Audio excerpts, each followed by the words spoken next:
stress. So show love and fearless. Breathe in strength, breathe out stress. Babylon, why you breathless? Breathe in strength, breathe out stress. So show love and fearless. Breathe in strength, breathe out stress. Them one we just waiting to exhale from slavery. Plenty hostility to make the vice be hazy. To turn the earth into an atmosphere to fear the hemisphere Babylon, the city of adversity. Complex of complexity to make man uneasy. And still continue sequels of unequal daily. Try to make shatter breath mystery so we don't breathe deeply. To have our society full of anxiety. Babylon, why your breathless? Breathe in strength, breathe out stress. So show love and fearless. Breathe in strength, breathe out stress. Babylon, why you breathless? Breathe in strength, breathe out stress. So show love and fearless. Breathe in strength, breathe out stress. Once we huffing, puffing with anger and raging, and running out of breath, upset, hyperventilating. Some be gasping for air cause of the press of young pressure. And those in sufferation feel like they suffocating from economical segregation, strangulation, and all of the fast teaching them what in circulation. Situation be causing people heart palpitation. Snake toxic to nature and the nation. Babylon, why you breathless? Breathe in strength, breathe out stress. So show love and fearless. Breathe in strength, breathe out stress. Babylon, why you breathless? Breathe in strength, breathe out stress. So show love and fearless. Breathe in strength, breathe out stress.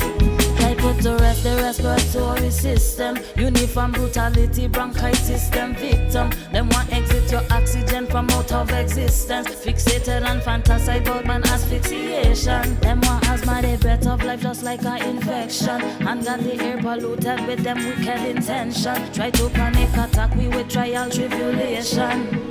They toxic to nature and the nation. Babylon, why you breathless? Breathe in strength, breathe out stress. So show love and fearless. Breathe in strength, breathe out stress. Babylon, why you breathless? Breathe in strength, breathe out stress. So show love and fearless.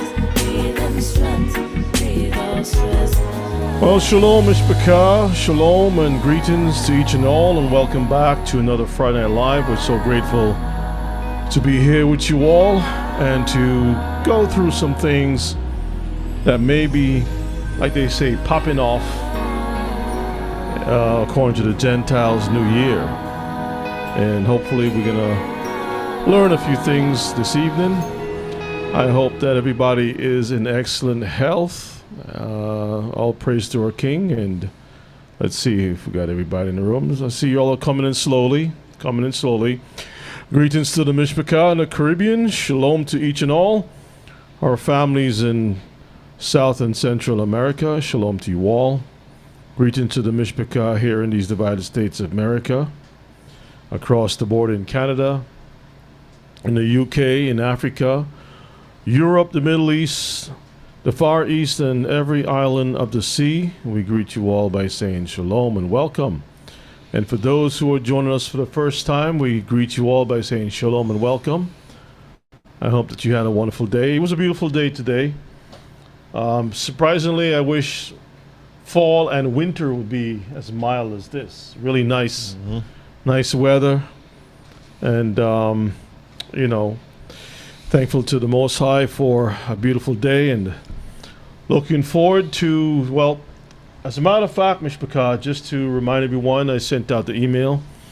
Moon was sighted this evening. That means that tomorrow is the first day of the month, the 9th month, Hebrew month, not the Gentiles, not Caesar Augustus, Augustus Caesar and Julius Caesar and all the Caesars and Caesar salads and Rome and whatnot. We go by the biblical calendar, something that the Most High set in the heavens that everybody can see, but nobody could touch and mess around with and shuffle things around and tell you, oh, it's December. January is the first month of the year, and the first day is never on Sunday. Sunday's supposed to be the first day of the week for the Gentiles, but it's never, number one, never hits on the Sunday. It's always Sunday or Monday or Tuesday or Wednesday. It's all over the place, right? And so they want us to believe those lies. But Mishpachah, the Most High, has always used the luminaries, because we're not like the heathen or even some Israelites who use the Passover, the moon, to get the Passover, and then you run back. And jump back So over. you use the Most High's calendar with the luminaries for Passover and the feast days, and you jump back to the Gentiles' calendar for the week. Doesn't make any sense, right? That's what you call serving two masters. Yeah, most definitely. And so, yes, brethren, tomorrow will be the first day and the new moon day, and Shabbat is going to fall on the Gentile Saturday. So we will be able to meet on those days to continue. And also, Hanukkah is coming up too. Feast of Lights. And we are going to go back into teaching on those nights some important things. Hallelujah. So without further ado, we are going to ask Elder to begin our service for tonight with a word of prayer in the name of our King. Hallelujah. Hallelujah. Hallelujah. Let us pray. It is a good thing to give thanks unto you, Holy Father. According to the book of Psalms, we thank you, we praise you for your loving kindness and your mercies toward us. We thank you for protecting us and guiding us throughout the day, that you take us out, driving, and wherever we do, your angels surround around us and protect us. And tonight, as we continue each and every Friday night, teaching by Brother Yonah and Brother Oshé. We thank you for all of us are always ready to listen and to participate.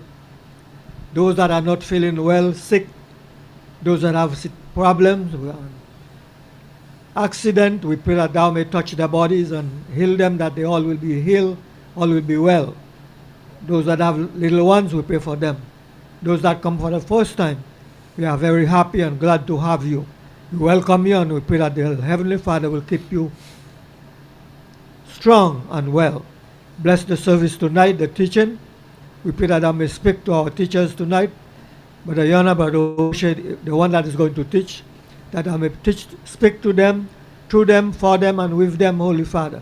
May your name be praised. Give them the strength and the courage, the ability, the Holy Spirit, that the reading will come out fluently and clear, that all will come out good, and we all will give you thanks and praise, because we ask it all through your Son Yeshua, we pray. Amen. Amen. Amen. Hallelujah. Thank you, Elder.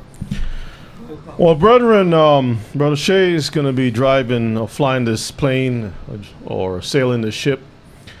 What you see on the screen is an interesting cover for The Economist magazine.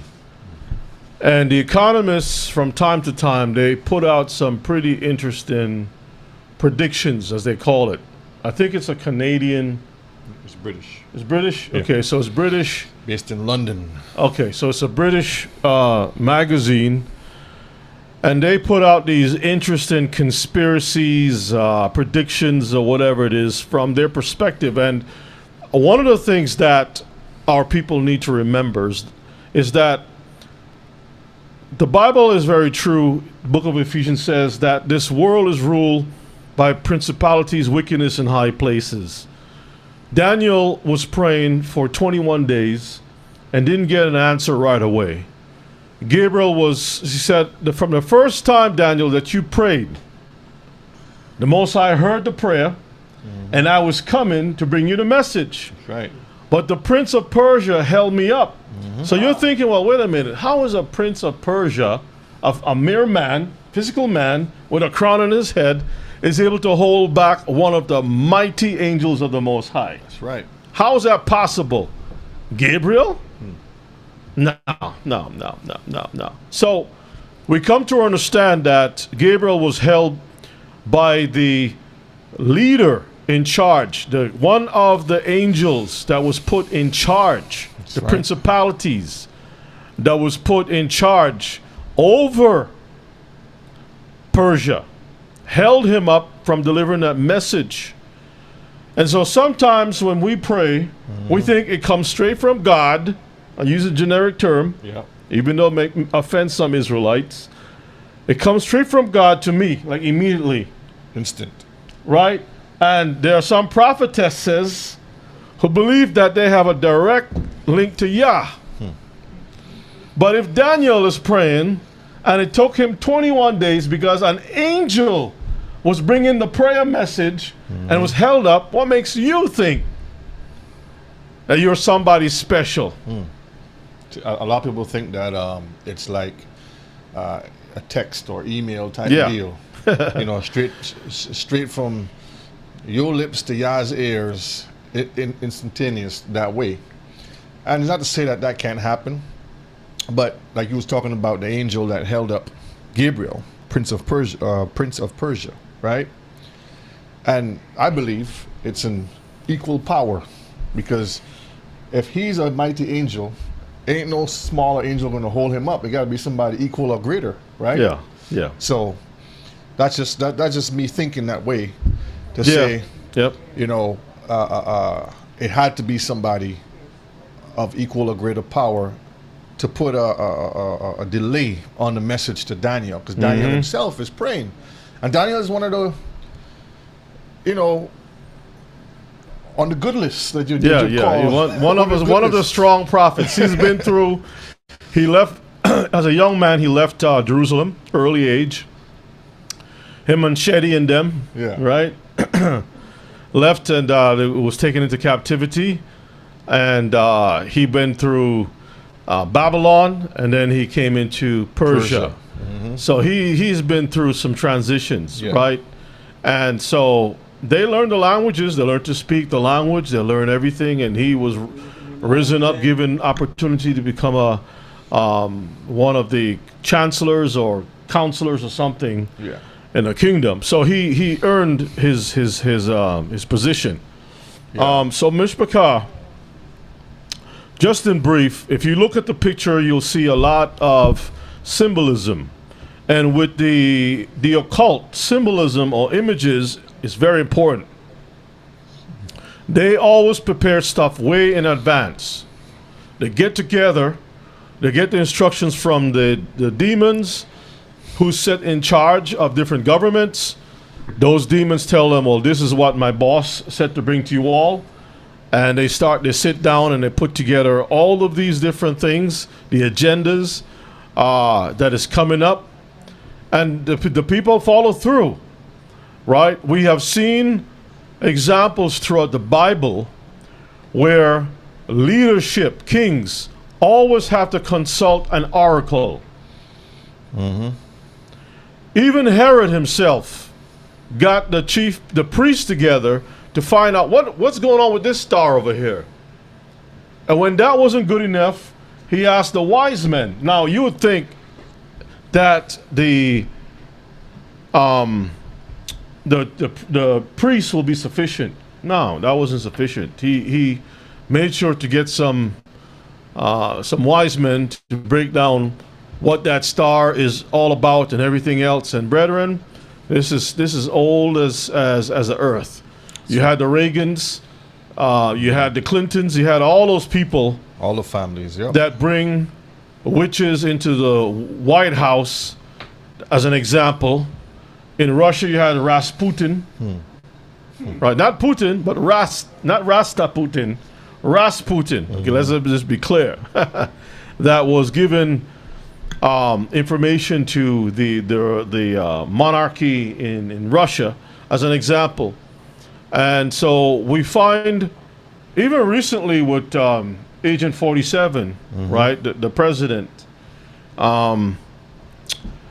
he had a woman from a Hindu woman Yeah. praying to some Hindu, some demonic prayer she had at the gathering, the convention or whatever it is. And I was like, this don't make any sense. These Yeah. people are supposed to be Christians. That's what they're claiming. And you have a woman who's calling upon a different God to bless you as a president? No. So that's an example that they get together with the dark forces of this world. And they get the instructions. And this is why you have this symbolism. You know what I mean? Those who have eyes to see will see, and ears to hear will hear. And they will watch and prepare themselves. So, Brother O'Shea, it's all yours. Yes, Mishpachah, yes, indeed. When you look at this here, before I begin, let me pull this up real quick. They say a picture is worth 1,000 words. Yes. Now, when we look at this picture here, we're going to have a discussion on this and some other things as we go through the slides tonight. It's not a 100 slides like I normally would have. It's short and it's straight to the point. And we're going to have a discussion. There's a couple of videos we're going to look at. We're going to kind of see what's going on out there. But like they say, a picture is worth 1,000 words. Because when you look at what the agenda is pushing out there, they put things to try to code it. Now, before I start, let me do this here. Let me open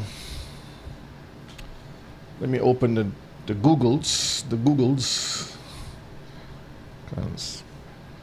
And we're going to look up the definition for the word conspiracy, okay?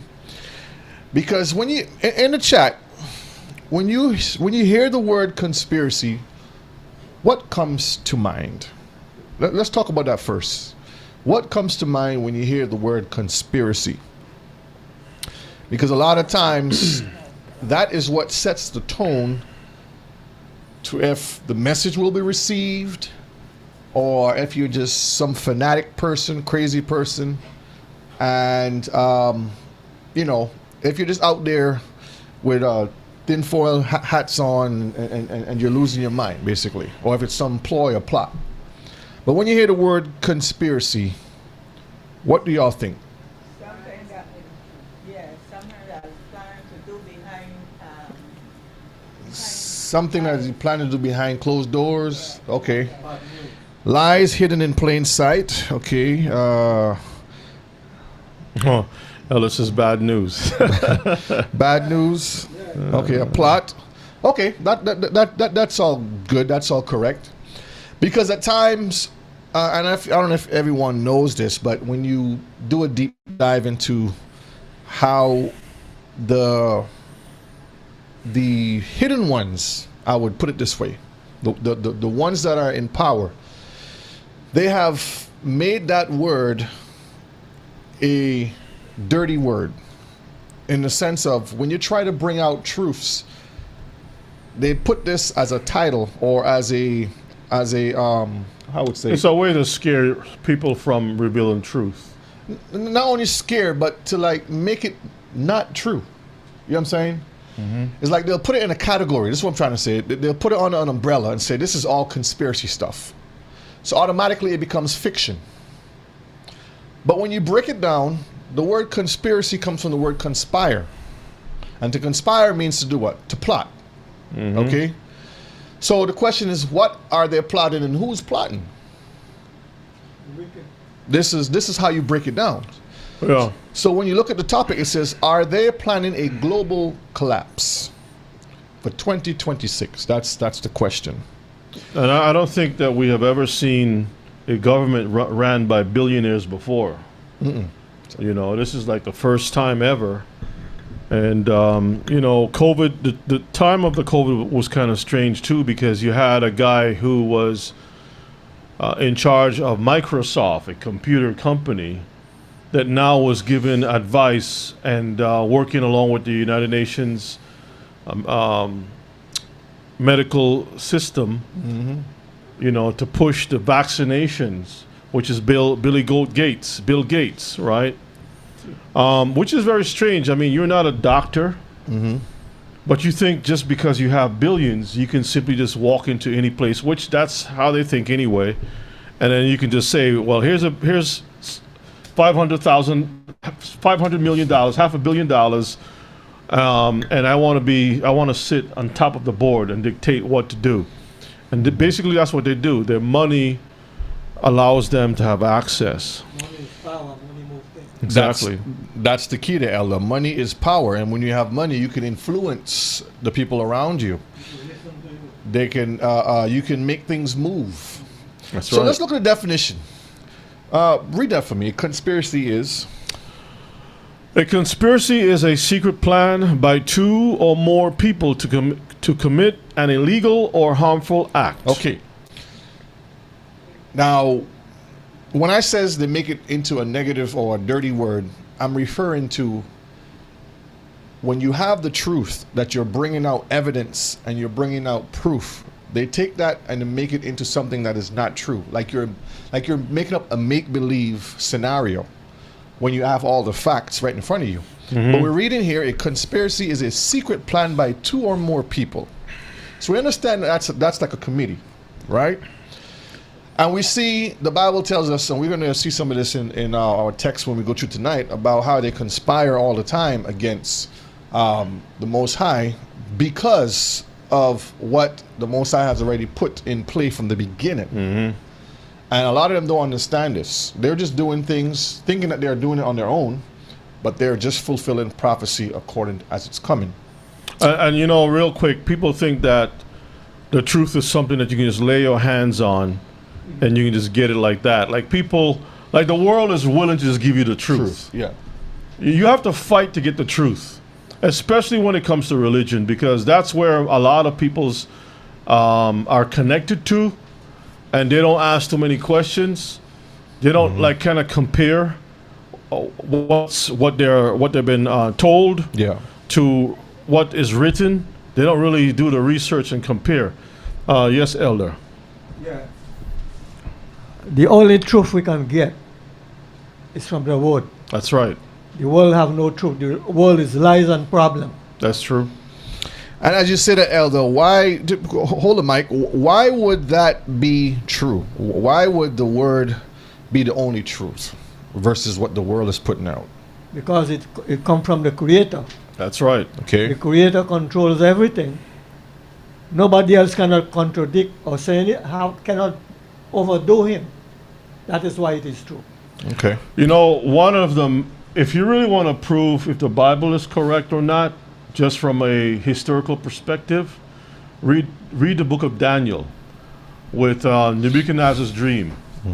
Because I don't know of a Hindu text, I don't know of a Islamic text, I don't know of any other text, religious text, that spoke about head of gold, and it falls exactly in history. Exactly what it is. Silver, exactly in history. Brass, iron, and clay mixed with iron. I have never seen any other text bring that out. And that's where I'm going with this, as if I ask Ella this, because the way how we know that the word is truth, Mr. Picard, is because it has been proven. That's right. The historical documents are there. And no matter how sometimes the world try to cover it up, they can't, because we understand that that light shines in a dark place. So they'll try to twist and turn and bend it and kind of make things to show weakness, but the truth cannot crack.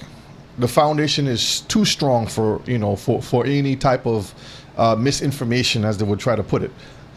So jump down to here.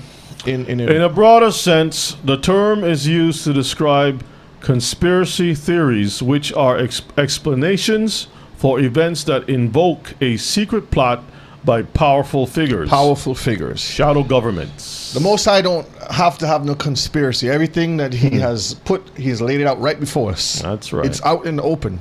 We know what's going to happen. But for the enemy, they move in the shadow, just like you mentioned.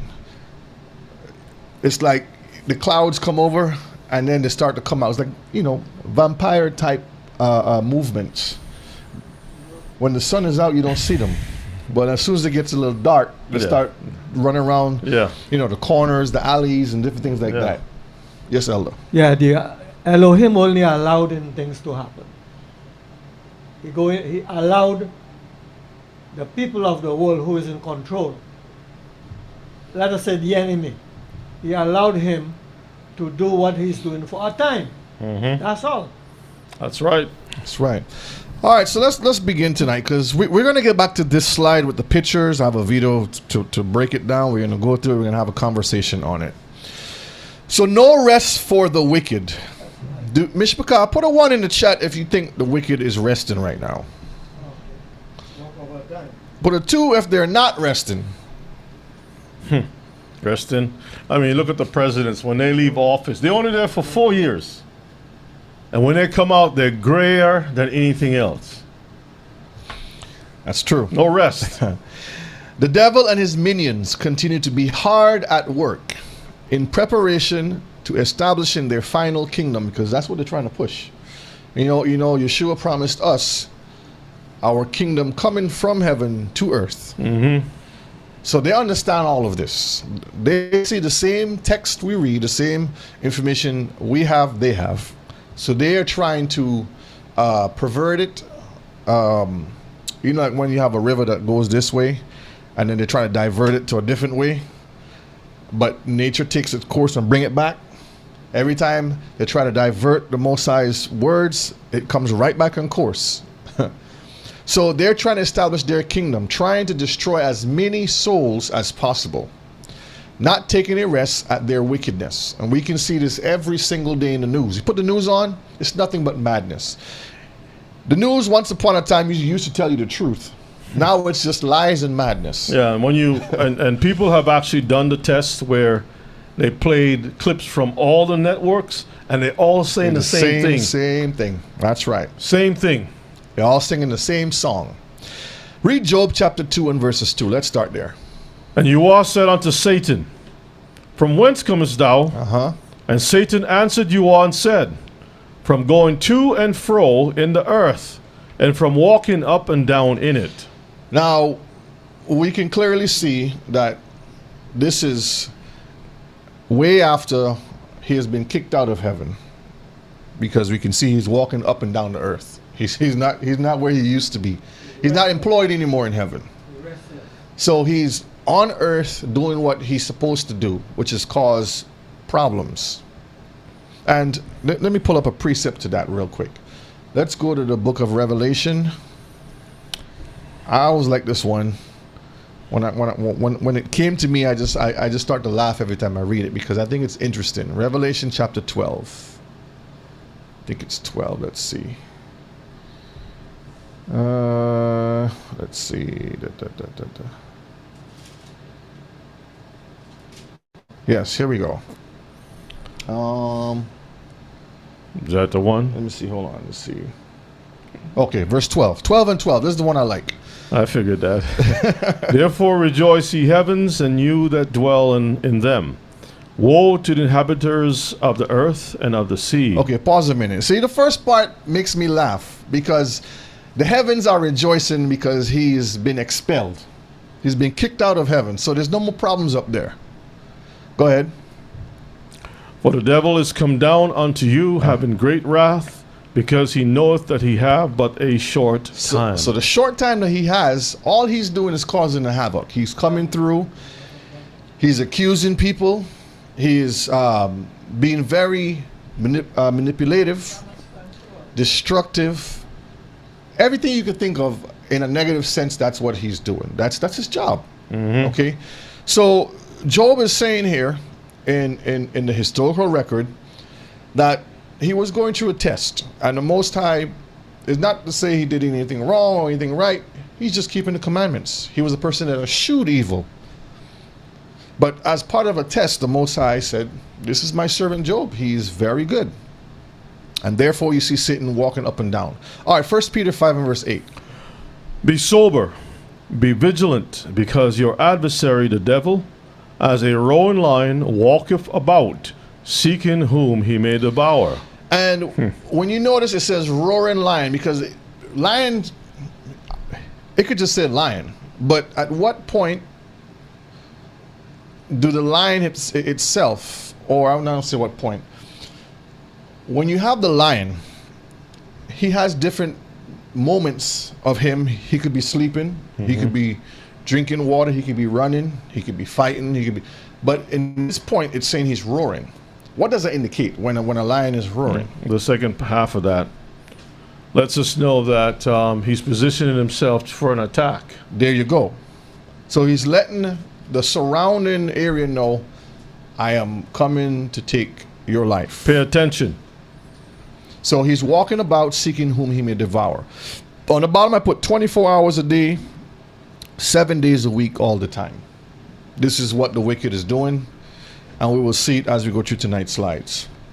So in tonight's class... But if you can go back for a quick second.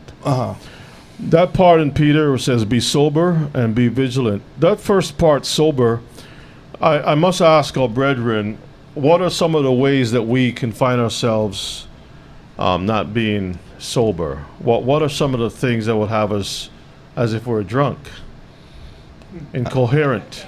And I mentioned that last Friday night. I mentioned that. Ima, not paying attention. False doctrines, drugs, lust, liquor. Yeah, those are the main. Those are some of the popular things that we all know. Like in church, people talk about flesh. Flesh is like, if you have to do like Simon Says, ping. What do you call it? Family Feud? Family Feud. The number one thing in church would be flesh. Top answers on the board. Number one answer is flesh. Bing! And everything else. But a true distraction in our time is much more than that. It's the social media, it's the entertainment, it's all of these modern devices that we use. That itself does not keep us sober. It keeps us distracted. Exactly. You know what I mean? Access to a lot of things. I mean, for example, and I won't keep much time, right? For example, your children did not have access to a lot of things until they got to a certain age. TV was monitored by the family, by the parents. So when the parents shut the TV off, that was it. That was it. Children as old as months, as long as they can sit up in a pamper, they have a pad like this with an iPad or something in their hand, swiping. The images in their eyes constantly going. Images. You know what I mean? They're not. That keeps people distracted and not being sober at all. And that is the most dangerous generation. Those that are preoccupied with technologies of whatever type of technology it is. Then now. A lot of those youth have become grown people. They're 20-something years old, both men and women, but mostly men. Unfortunately, mostly men, and they are addicted to games. Up 1, 2, 3 o'clock in the morning playing games with their friends. Yeah. Games. I'm going to play a video because I was going to play it next after this, but I'll play it since you mentioned that because it flows right into it. Let's look at this video here. How many of you have seen the movie WALL-E? Put a 1 in the chat if you've seen the movie WALL-E. Put a 2 if you have not seen the movie WALL-E. It's an animation. There's a short clip of it I'm going to play. Fair use. Just to illustrate what Rebbe was just referring to. But this is the adults now because from a young age they were brought up to do this. And this is where society wants to go.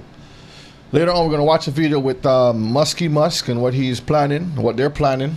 A world without that you'll be happy, you own nothing and be happy, and where everything is going.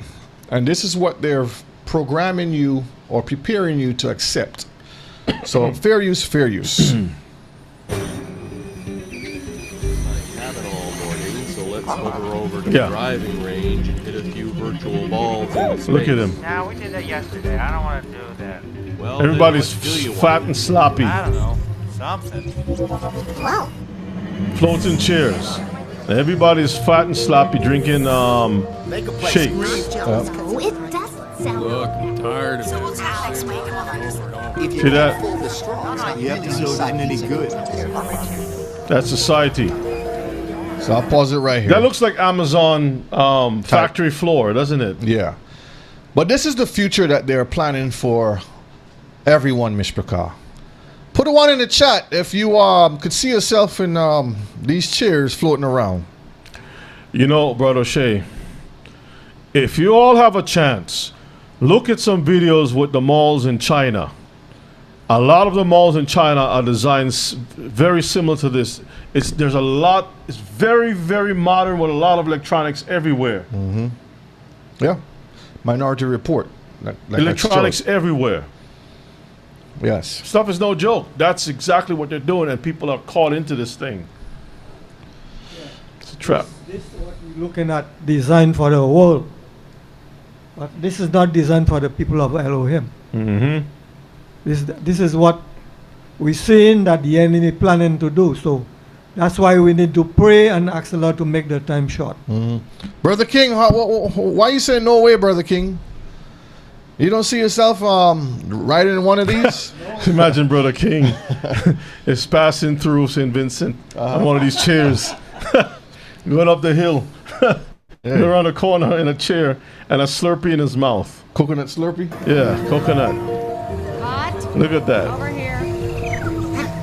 And everybody's wearing the same outfit too. Stretchable.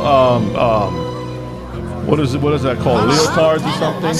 Spandex onesies. Spandex. Yeah. By and large, See, that's the sun. Perfect temperature. need to be happy. See the sun? Your day They're is living in a dome like a mall. Perfect temperature. Here, take the cup. Hey, take the cup. He fall, he can't get up.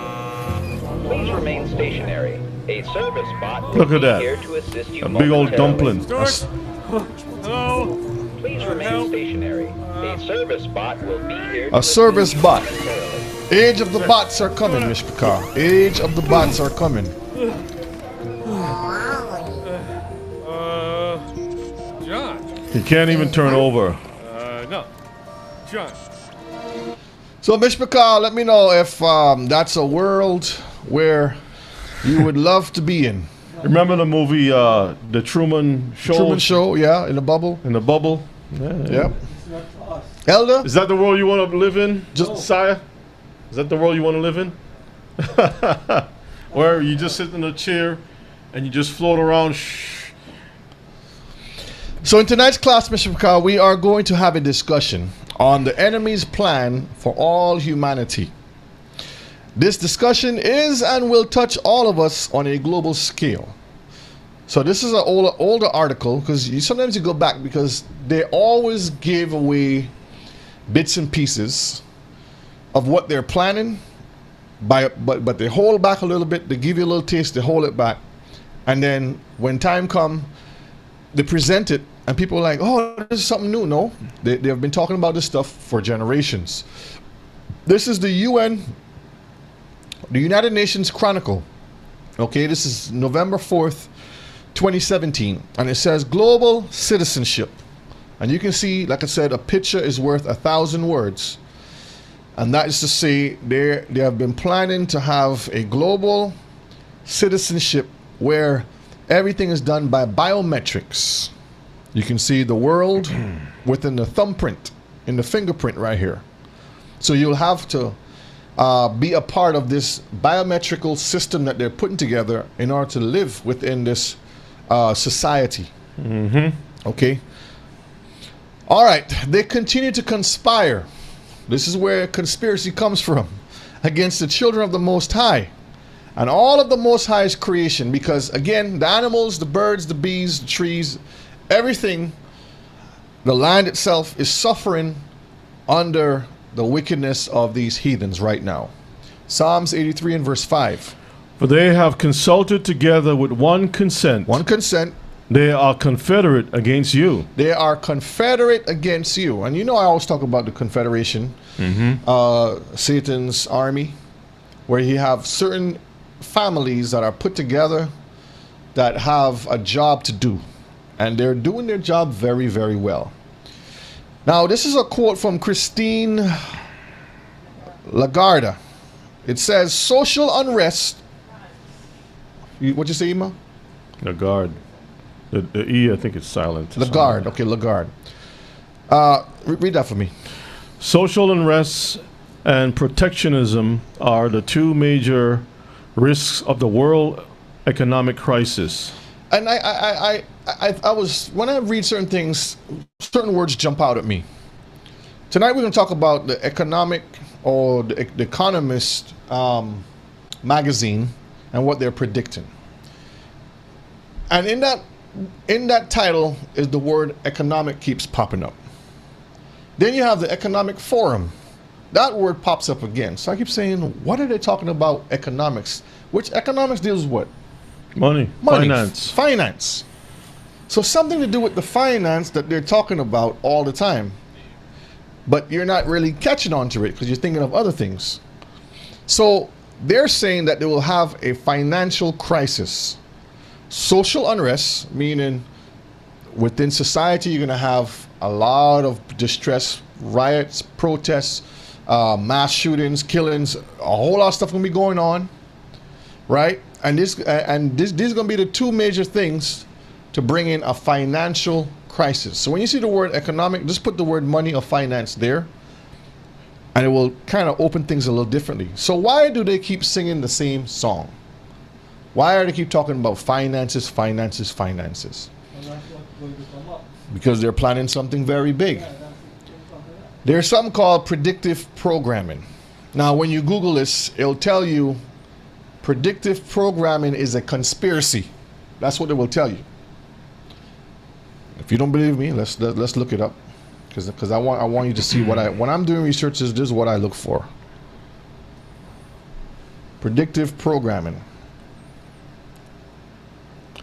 Predictive programming is the original name of a formal method of programs specification and refinement, more recently called a practical theory of programming, invented by Eric.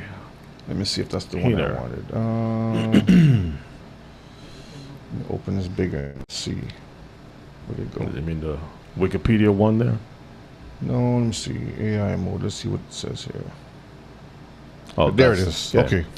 Oh, okay. So, predictive programming is a conspiracy theory. Okay, so you see, this says conspiracy theory. This is why I went to there first, because if you understand what a conspiracy is, it is to conspire. As we can see on the screen over here, they consult together to conspire, to plan, to plot. Okay, but it's not a theory, because they want to make it seem like it's something false. Okay. Continue. But evolution is not a theory. It's called a theory of evolution, right? Mm-hmm. That's a conspiracy because people got together and made us believe that the Earth is trillions of years old. You know? There you go. And that we evolved from a slime in the ocean or something. Crazy. So predictive programming is when media, like movies that we watch, TV shows, subtly prepares the public for future events and policies. Mm-hmm. Put a 1 if that's true, put a 2 if that's not true. Because for years they have been programming you or conditioning you. Here's another word we can use, condition. Instead of programming, they can condition you to accept things that are coming down the pipeline. Condition, get you all prepped up for certain things, certain changes. And when we're children, we watch the Flintstones and the Jetsons and so forth, and they show you how they had these, microwaves before the microwaves came out. They had cell phones before cell phones came out. They had all kinds of different gadgets before it came out, and look where we are today. That's right. Wireless. Yes, Elder. Yeah. All this thing popping up is to make people acquainted, to prepare you. Because if they cannot, they will not make it happen to just bring it suddenly upon you. No. So the plan, they bring in it and they stop it. They bring it and they stop it. To give you little bits and pieces, exactly. A little bit here and there. Acquainted, accustomed with it. Mm-hmm. That's like the frog in the water, where if the frog knows it's going to be boiling, he's going to jump out. Get you acclimated. So they turn up the heat slowly, turn it down, turn it up, turn it down. Before you know it, the frog is cooked. Yep. He never knew he was on the menu. He thought he was taking a bath. But he was on the menu all this time. Mm-hmm. All right, so what is the global collapse they are referring to? Let's dive into it and see what these people are talking about. Read this over for me, the global collapse. Global collapse can refer to a wide range of events, such as a severe global economic crisis, the downfall of global civilization due to environmental factors, or a significant internet outage. Okay, so right at the top, they start off with economic crisis. Why would they have to have an economic crisis to have a global collapse? Think about it. As far as I know, there's only one place that speaks about economic crisis. That's in the scriptures, in the Bible. Yes, it is. Right. Economic I don't know if crisis. that happened in the Hindu text. Maybe somebody can correct me. I don't know, but All right, so economic crisis, and then it says the downfall of global civilization. So you won't be civilized anymore. You're going to be in ruins. You're going to be back to the days of the caveman, dragging, just grabbing somebody, hitting them over the head with a club. Back to wood-woosing abilities. Well, remember a lot of the movies that is out there is were like World War Z, the zombie plague, this zombie. Mm-hmm. And usually that's you call it a apocalyptic, a post-apocalyptic world. Mad Max, Waterworld. Right, where things have shifted dramatically, and now you're fighting for survival. You're living in isolation. You have to protect and defend yourself, and there's small pockets of people living, and people are fighting for resources. Yep. All right, continue reading. Specific. It says specific scenarios discussed include a potential economic collapse following a United States depression. Okay, see, so they start off again now with economics again. But this time now it's not just the globe, but they're focusing on the U.S. first. Continue. The breakdown of global supply chains and international trade, or a collapse of civilization driven by climate change and resource depletion. And in a video we watched the other night, when we looked at Agenda 2030, you saw that this whole climate change thing was a ploy. It was conspiring to brainwash some of the younger generation into believing that there is such a problem of climate that was going to bring about a change to cause like an ice age or something great that's coming. When we can read in the text, it says nothing about that. But it does say that a meteor, in their words, but in our words, a stone cut with our hands is coming back to destroy their system. Mm-hmm.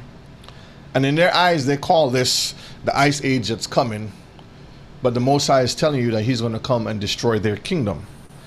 So we see that they're planning to have a collapse following a United States depression. So we're going to look into that a little more. Over here you see on the picture, it says 2026 will be the most hated year of the century. Why would they say that? When you look at the news right now, here in America, not just in America, the people are really frustrated with the cost of living, the way governments have been handling situations, especially coming out from that COVID situation, whether it's in Europe, UK, South America, the islands, wherever it is. Mm-hmm. You find that people are reaching to the point of, first of all, in America, you had a president says, we're going to focus on America only. Because all the presidents before have been thinking about helping other nations, and we've been left behind, and it's time for us not to be some piggy bank that we just keep giving up money and so forth. And all that stuff was just a lie. Because instead of putting the brakes on, he just keeps accelerating even more. Yeah. And a lot of things just don't make any sense. You say you're not going to go into wars anymore. We're going to end all the wars. And every time, right now, he has B-52 bombers right over Venezuela, and they put out a warning. People who's traveling in Trinidad, Venezuela, Guyana, But Brazil. not only did he start a the war over Caribbean. there, but he started a war in the U.S. He deployed troops right away. Yep. He deployed ICE on immigrants. Mm-hmm. So you can see it's opposite of what he's saying. So that is, and there was a movie called Civil War. Yeah. Civil War. I think it's the same people who put out Civil War put out the day. What is it? The World Left Behind. The World, yeah, Left Behind or something. In the world, is that Left Behind? World Left Behind? What's it called again? The one with the boat and Yeah, with the boat. That was a script that A1 something studios or A4 something like or A14 or something. Yeah, but it's the same people. Leave the world behind. Thank you, Yeah, Leave the Imam World Patel. Behind. Leave the world behind.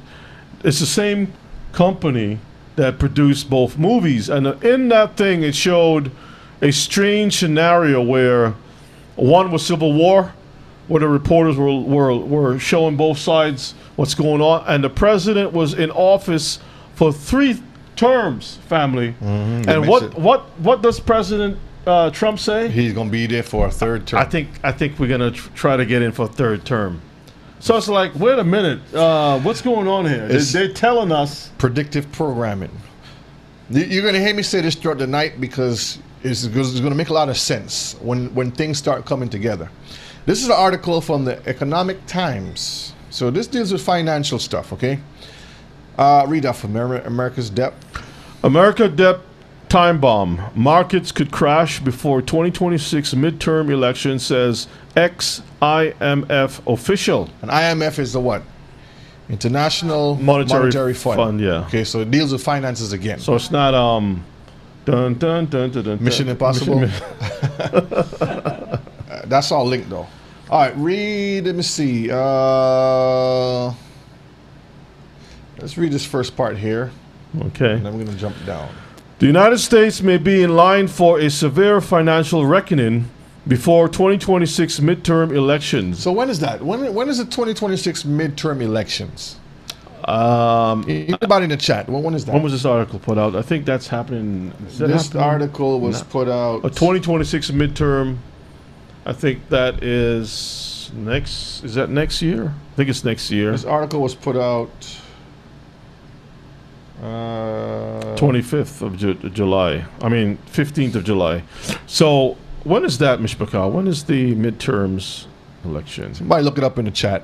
Let me know when the 2026 midterm elections is. It's in 2026. I think it is. Yeah. Yeah.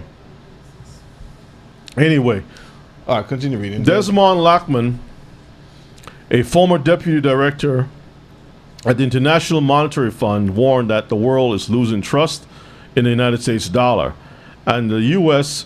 could suffer a financial crisis next year, as reported by Fortune. Isn't Fortune like one of those top magazines that reports on Money. and who's the most wealthiest, what your net worth is worth, how much money you're making, who's the richest, who's the poorest, all these different things. So Brother Mike says 4/7/11. So 11. So November the 3rd of next year, Heathens next year. Okay, so that's when they're planning. So we see everything is lining up. This is not Brother O'Shea's making this stuff up. I'm just reporting what I see. I'm like a news reporter. I find information and I bring it to you. All right, let's jump down here.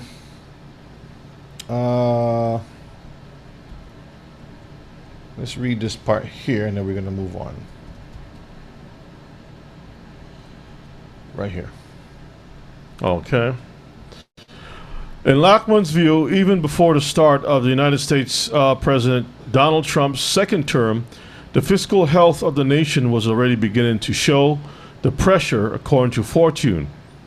But matters have taken a very rapid turn as the sweeping new tax cuts recently signed into law are set to pile trillions onto the national deficit, as per the Fortune report. Now, I want y'all to focus on the word pressure. See the word pressure right here? And then it talks about $1 trillion deficit. Let's close this out a minute, because it's going to come up again in some more articles about pressure and how close it is to bursting that bubble. Let's look at another article here.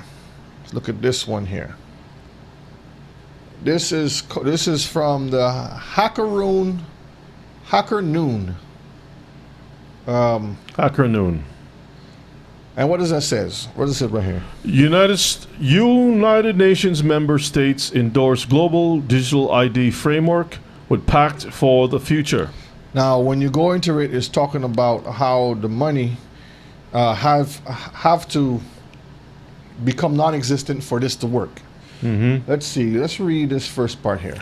So it says, with the adoption of the Pact for the Future at the United Nations Summit of the Future in September 2024. So this is last year. Go ahead. 193 member states committed in a non-binding way to rolling out digital ID schemes as part of a wider plan for digital public infrastructure, DPI. Mm-hmm. DPI is a civic technology stack consisting of three main components. Okay, let's see what those components are. A digital identity. So pause a minute. So last year they was talking about this, and this has been in the works for a while now. But it all has to come together, Mishpaka, in order for this one world government to take place. Everyone who's listening to this should be aware that the Bible is true, the prophecies are true, and the prophecy told us to look out for certain things, and that there will come a time when the world will be under one government. Is that true? So now we're seeing that they're putting all the pieces together to bring this out to happen. So they're telling us from last year that they're rolling out a digital ID for a wider plan. So they're telling you the plan is not here, the plan is bigger than what it is. Yes. Okay. Digital ID, go ahead. Fast payment systems, an example, programmable central bank digital currency, the CBDC systems, stable coins, online banking apps, etc. So this part right here is what they're working on right now. The digital part has already happened. Is this a matter of implementing it? Barbados has been pushing that. Jamaica is involved in that. Many of these Bahamas, some of these key Caribbean islands have been, signing up for this thing. And brethren, there's not going to be too many places that you can run and hide. A lot of them have to sign up for it because it's like they're dependent. Tariffs and stuff have been put on them. They're dependent, yeah. They don't have the stuff because they were forced years before to get rid of their crops, to be dependent on United States, Britain, France, and all these other major countries in order for them to have food and different things coming in. So they have to take on this new system in order to be a part of it. To survive. Brother King says St. Vincent's also have it. That's true. That's amazing. So you think you can run into the bush or something in the hills, So Mishpaka, last class I said, look out for these couple things. It was a digital ID. So they're talking about that right now. We're going to see some more of that throughout the class. And a fast payment system. So they're saying cash is too slow because you have to go count money and all these different things. And another thing too, if you want to know where if you want to know about somebody's house, what it looks like, where they live, you can just go to Google, because Google has a car or cars that go out with cameras pointing in all the different directions. And mapping, yeah. And mapping, they just drive down the street, reverse, come around, and they're always cycling through. Then they have the satellite that watches everything. And so you can be anywhere. I don't know if anybody ever attacked those Google things. I don't know, but you could be anywhere. And they are mapping this information and uploading this thing on a regular basis. So you paint your house green one day, and about maybe a week or two later on, It's updated. It's updated. Your house is green. Yeah. You move your basket here, and you, brethren, That's true, because I remember looking at the Google map one time. A year later, I look at it, it's like, wait a minute. Cataloging every single thing, family, everything. Everything that you're doing, the satellite above is watching you. And they're making changes as you're making changes. All right, continue, the last part. Massive data exchanges between public and private entities. And how are they doing the massive data exchanges? Brother Mike in the chat in Texas, how are they doing these massive data exchanges? You should know about that over there. Tell us in the chat, brother. Tell us in the chat. Tell us what is being built right now across the street behind your house. Behind his house? I just say that. Come on now, don't do that to the brother. They're putting these huge data centers. Brother be peeking through the window. So he says they're building 2 big Google data centers. Yeah, and the data centers is gonna jack the prices of people's electric bill higher because it consumes a lot of energy. This is why when Trump had those techies, the billionaires come and talk about, we want to have these data centers and it'll be independent from the electric grid and stuff like that. The question is it going to be run off of solar power? I mean, you need engines or some type of a power to generate electricity. It doesn't happen by itself. You don't have like lightning storms that just charge up your batteries up for a day or two. So the only solution for that is oil. And they say they want to make it green, right? But then they tell you that you're going to have, like you said, solar power or wind turbines, all these different things. And when you dig deeper, in the background, they still have to go dig for coal to push these turbine engines and stuff. Kill all the birds, those big windmills. And oil, because those solar panels and those turbines is not doing the job. So look at Venezuela. Venezuela is the largest, not Saudi Arabia. Venezuela, look it up, is the largest oil deposit in the world. They have the largest oil deposits in the world. Nuclear is kind of tricky because they don't build a whole lot of plants every year. I mean, that's very, very tricky. And nuclear, there's no way to really dispose of this thing but to bury them in shafts under mountains and stuff like that. And that's even tricky because those things shift a lot and they leak. Mr. Picard, when you're looking at it, there's talking about resource depletion, talking about things are going to be hard and scarce. That's a lie. Smaller nuclear plants near data centers. Well, even that itself, they're going to try. Brother Barry, they're definitely going to try it. Yeah. But I tell you, all of these things generate civil war. Yeah. Because people know a nuclear plant in my neighborhood, a small one, people are going to start complaining about cancers, cluster cancers, this type of cancer, all kinds of cancers, and that's going to shut things down. So that creates the perfect storm for civil unrest. People are not going to put up with that kind of stuff. This is the article here was talking about Trump seeking a third term. Yeah, there you go. Let's close this out here. There are methods for doing so. Yeah, one of the ways that a president can stay in office for a longer period of time is through a war. That's it right there. If there's a real war that can keep the president in office until the war is over, and then, so listen, hey, let's just pay attention to what's happening, because I'll tell you something too. It seems like we're like these days is like a 3-day week. Doesn't the week seem like really short? Yeah, it does. You turn around, like we just had Shabbat like a couple of days ago, and then we had one yesterday. You know what I mean? It just feels like Time is speeding up. Make it real short, Abba. Make it real short. That's what we're praying for. Make it short. Yeah. Make it short. Look what it says here. It says he was not joking. So they're telling you, Mishpachah, that they're planning and preparing for this to happen. Okay. All right. Let's move on to the next slide here. Who owns The Economist? That's a good question. Who owns The Economist? Now look at this.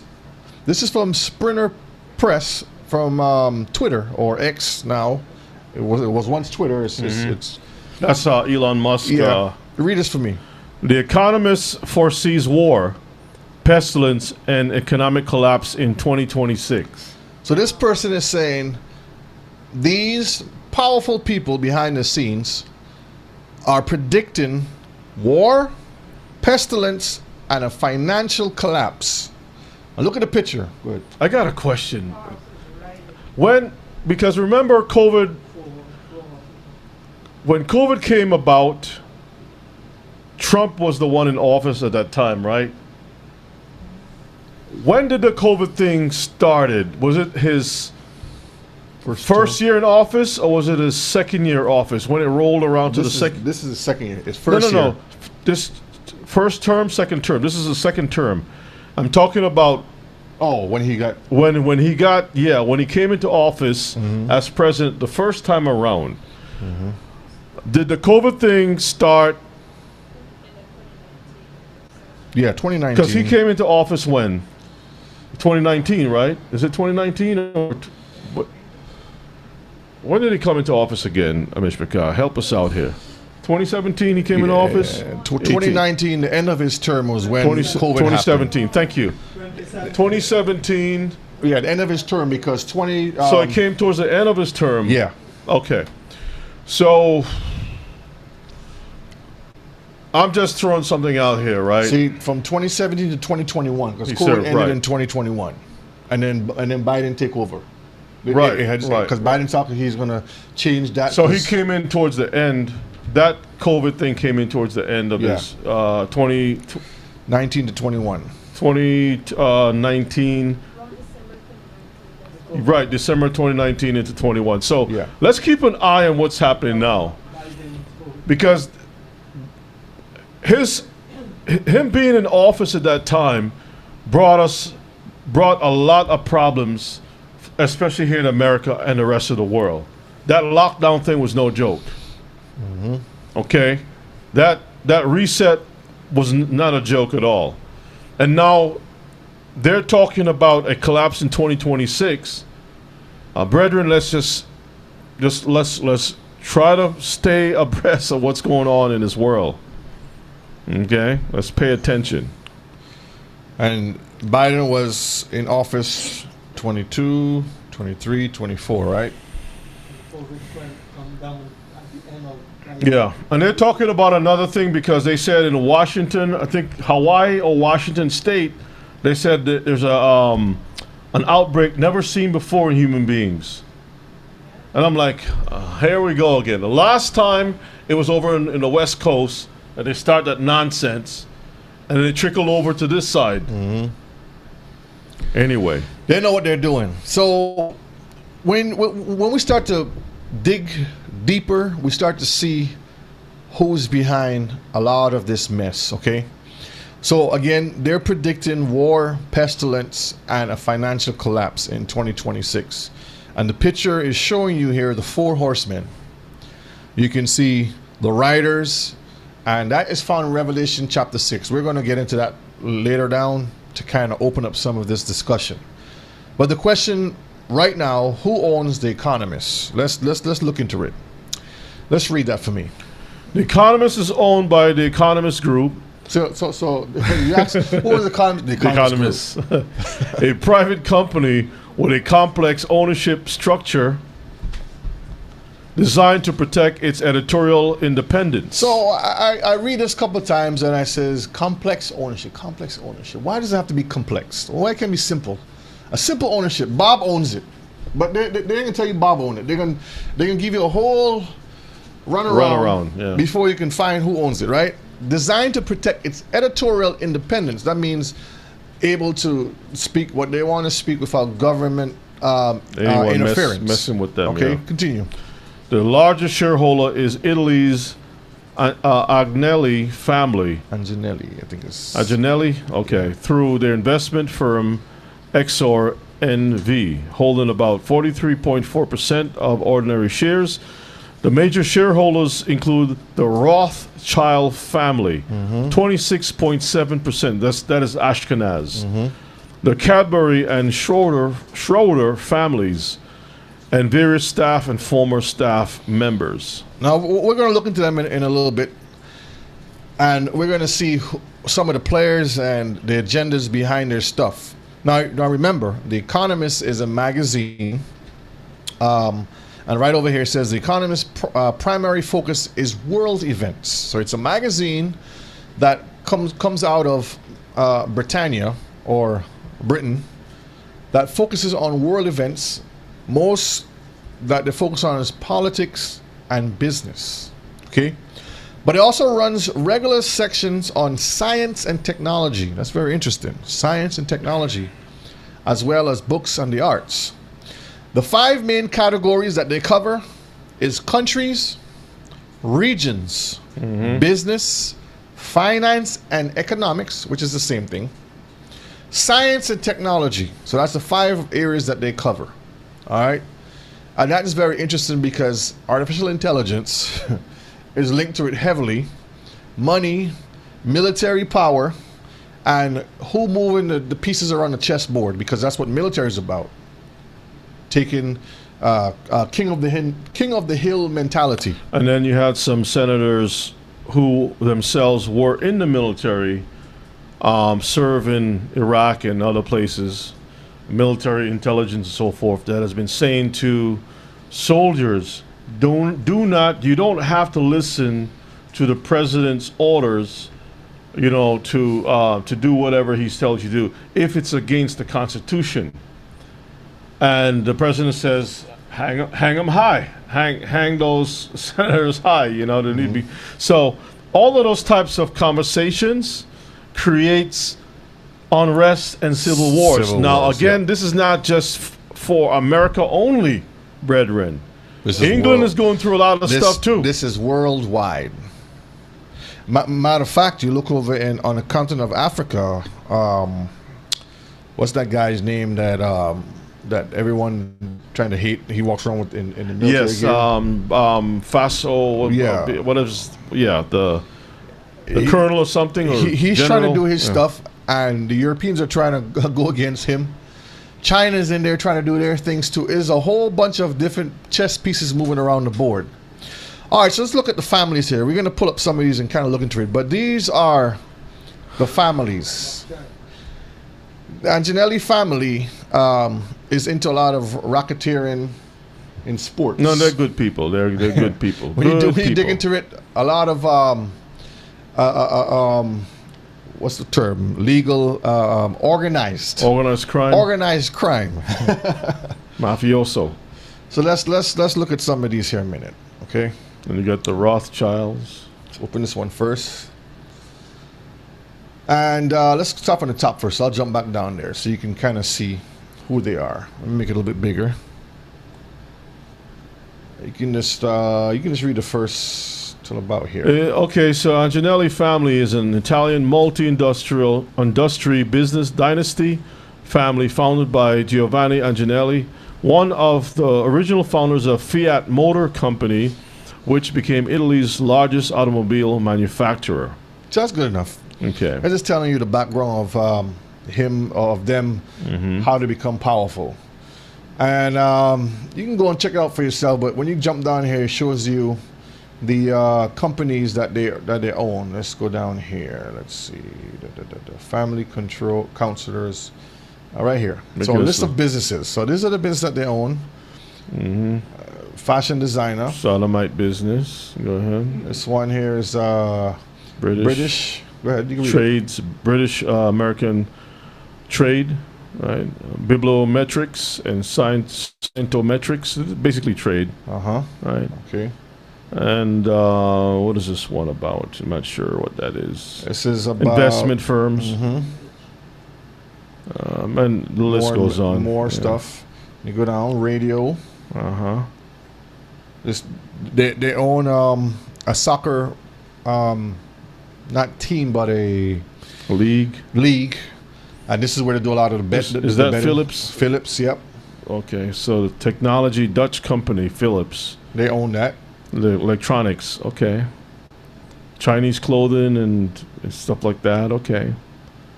Stellantis, that's dealing with Chrysler, Jeep, you name it. Yep. Mm-hmm. And the list goes all the way down here. Welltech, Mm-hmm. robotics. Well, that's, and we have to feel sorry for them, and they can do all of this, right? This is how it works. They can do all of this stuff and run the world and enjoy life on top of everybody else's bodies. Mm-hmm. And then all they have to do is believe in Jesus, do the Catholic symbol thing, Mm-hmm. whatever it is, and they'll walk right into the kingdom of heaven with no problem. Isn't that a good deal? That's a you very you good can deal. run the world, do all kinds of wickedness, just believe in Jesus, say that, you're a Hail Christian, Mary, and then you just walk right into the kingdom. So you get good life now, and and you get the good life later on, Later on. better life in the future. Isn't that a great deal? Like the Most High doesn't deal in equity, in righteous judgment. If that was the case, Mr. Picard, there would be no point. People do it all the time. They do all kinds of wickedness, and at the last very minute, before they cough up the last drop of blood, they got to get the priest to come into the room with the holy water, make the confession, and that's it. And they go straight to heaven after that, elder.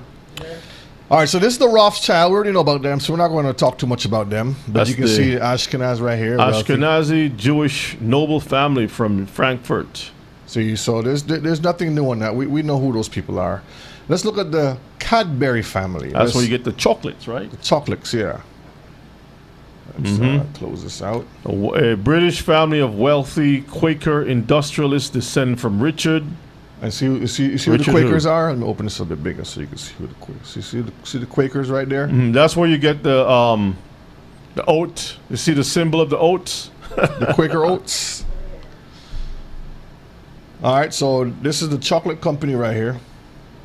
And they exploit a lot of our people. They exploit a lot of our people with cocoa in West Africa. Close these out. Exploit a lot of people. Let's go back over here a minute. All right, so now we're going to look at the And throughout the Caribbean also with the sugar industry and all kinds of stuff. There's a lot of history behind. Schroeder family. Schroeder family. It's from Hamburg. Yep. A German base family. And you can see that's their coat of arms over here. And these are, this is him right here, good old Christians. Yeah. I'll just show you their faces, Mr. Picard. You know who you're dealing with when it comes to the monies. You just follow the money and you know who's behind who. Yeah, these are the people that pretty much run the world. Now let's look at this page here for a minute.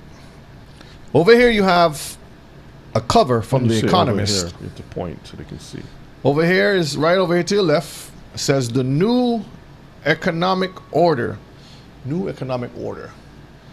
So in order to have this new order, finance has to be changed. Finance have to come under one type of order for this to work. Now I'm just looking at the pieces that is cut here.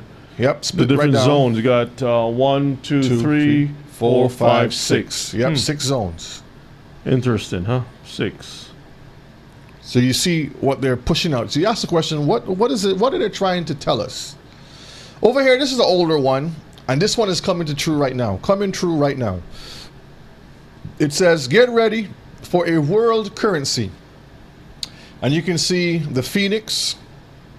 The money is being burnt and done away with, and it's rising from the ashes and is becoming a what? Bitcoin. Electronic money. 10, 2018. Phoenix. Electronic money. And that's the phoenix rising from the ashes. It's a Luciferian symbol family. Uh-huh. With the French lily on the top of the head. Français. Over here you have The Economist again, and it says the Dawn's New World Order. He has Putin over here. He has the Sheikh or the Arabs, or I don't know which one that is. Saudi one Arabia. Saudis. You have Xi Jinping right here. And I don't know who these other two in the background, but the Dawn. He's the Dawn of the New World. And it's a play on word. Dawn as in like a new, like when new dawn in the morning. Start, yeah. Dawn's New World Order. And then look at the bottom one here. It says preparing the way. He has 6 people at his feet. 1, 2, 3, 4, 5, triangle. 6, yeah. And he's like worshipped. But actually, they're rolling the carpet out for him.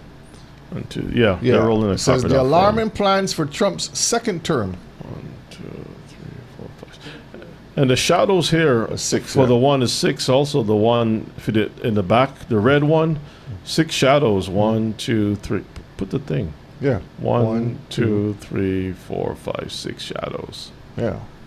And there's 6 parts over here. 6 guys, 6 shadows, 6 people on the bottom. So, Mishpika, what are they trying to tell us? A picture is 1,000 words. Again, they put things in plain sight, and a lot of people look at it and, oh, this is just art. Oh, this is nothing really. But they're telling you exactly what they're planning.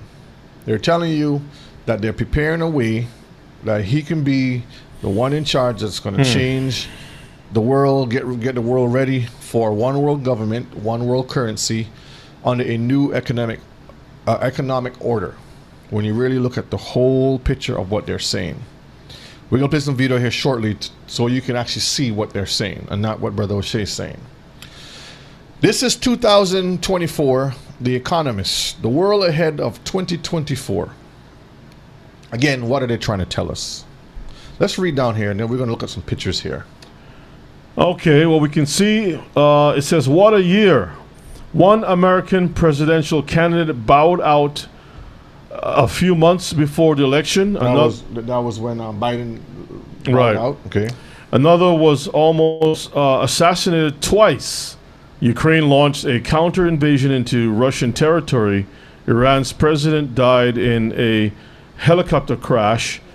We anticipated none of these extraordinary events, and we expected America's elections to be a coin toss and failed to foresee the scale of Donald Trump's decisive victory. And you can see over here, you have the time is fastly moving. You have Zelensky and you have Putin over here, right? You see the moon, the months going real fast. Yeah. Right? This is the election that they're talking about over here. You have Big Brother watching that's the computer. Yeah, that's an eye watching. And it tapped into the brains. The biometrics, right? Top of the brain.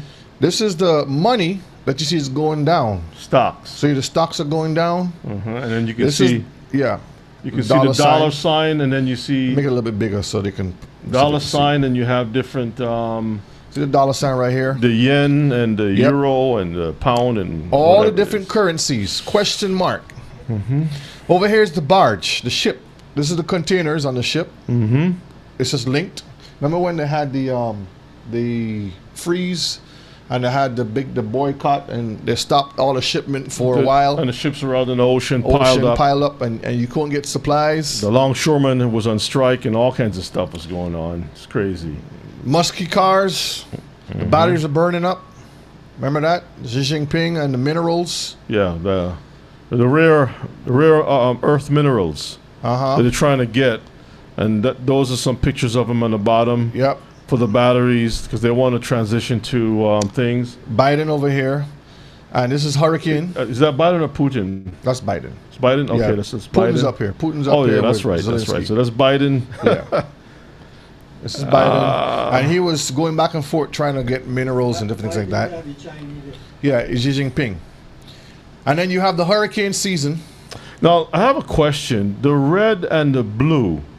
Now, we know Democrat, Republican, but isn't that the same colors that they use when you're doing like 3D movies or something? Yes. And that's what that is right there. So you look at, you're seeing it from different angles. It's like it's way away from you. It's coming at you.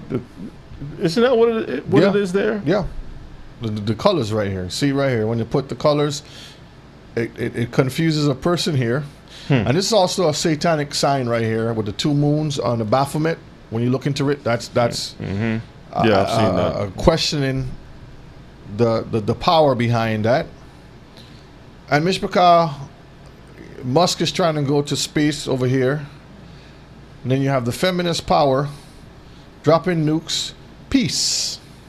This is very interesting because in the next one, what is a dove doing here? It has an olive branch in its mouth, right? Mm-hmm. And that represents peace.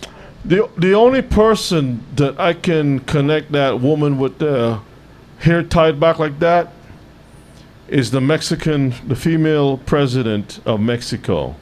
I don't know of another female leader that wears a hair like that. Not even the European leaders don't wear hair like that. Unique. It's. Yep, the bombs that they're dropping. Yeah. So over here, let's see what they say over here on the top. They say, oops, read that for me. Votorama, democracy in the spotlight, beyond Gaza, turmoil in the Middle East, multipolar disorder, and undeclared Cold War. Europe steps up, Trump proofing Ukraine, Green Giants, the new geopolitics of energy. This is where they was fighting with Xi Jinping at the bottom. Mm-hmm. And then you have ChatGPT at work. Artificial intelligence gets real. AI gets real. Okay, that means that they launched it. Now, this is an old one? This is 2024. 2024, okay. So we're not even, okay, that's interesting. 2024. 2024. Now we go to 2025. Mm-hmm. What they predicted last year for this year. Look at the dove over here. Dove is the money. It has no wings. The money's what? Gone. Gone. The money is gone. And we're going to... Actually, the wings symbolize freedom. A lot of times, wings symbolize freedom. Yeah. And, especially... And this bird has no more freedom to fly around. It's going straight down. No more PCS broken off. Yeah, and it has the Bitcoin symbol. From the Benjamin to the bits. That's what I call it. Because Benjamin used to be the one in charge. Now he's no longer in charge. Yeah. It says crypto got everything it wanted. Now it's sinking. Okay, over here it says the new economics of immigration. Yeah. And you see over here the deadliest year for immigrants in ICE custody in 20 years. And I saw an article. It was somewhere in today's news where a lot of companies are suffering because they don't have the Latin American workforce. Yeah, like before. Yep. Because a lot of them are not there no more. So the agriculture has gone down. But even those that are legal in the country are being arrested. They're afraid to. They're afraid to come out. They're like, what's the sense? We're being harassed. If we can understand you going after illegals, but we have been in this country. We are legal. There's a reason for that. That's why I have the question down here, who's next? There's a reason for that. Everything that they're doing has been conspired properly, planned properly, and is being executed with precision to the T on how they want to employ and implement these things. So there are different things that they have to do first in order for this to work. And sometimes you don't see it. You'll be like, well, why you got to make this move in order to get over here? Right here. I have to take away this and this, and then we have to shuffle around this. And before you know it, we can make this happen over here. I'm gonna send this to you. Send it to me, okay. So you can just while you send that out, let me. There you go. Let's pull it up. That's just to share with the family how serious this thing is, because you see, economy has a lot to do with bodies. You can't have an economy if you don't have people. I also was watching an issue where they're paying billions of dollars in Japan and many other countries so people can have babies. I keep telling you all Israelites. I keep telling y'all Israelites that people don't realize you can't have economy without a workforce, without families, without children being born. When you stop having babies and all this stuff, you don't have an economy. It stops. Well, there's a reason why, Rebbe. You just ask a you just asked a very important question about the economy, as we're reading right here. Construction sites empty across Charlotte due to fear of ICE raids, and this is not only in Charlotte. This is all over the country.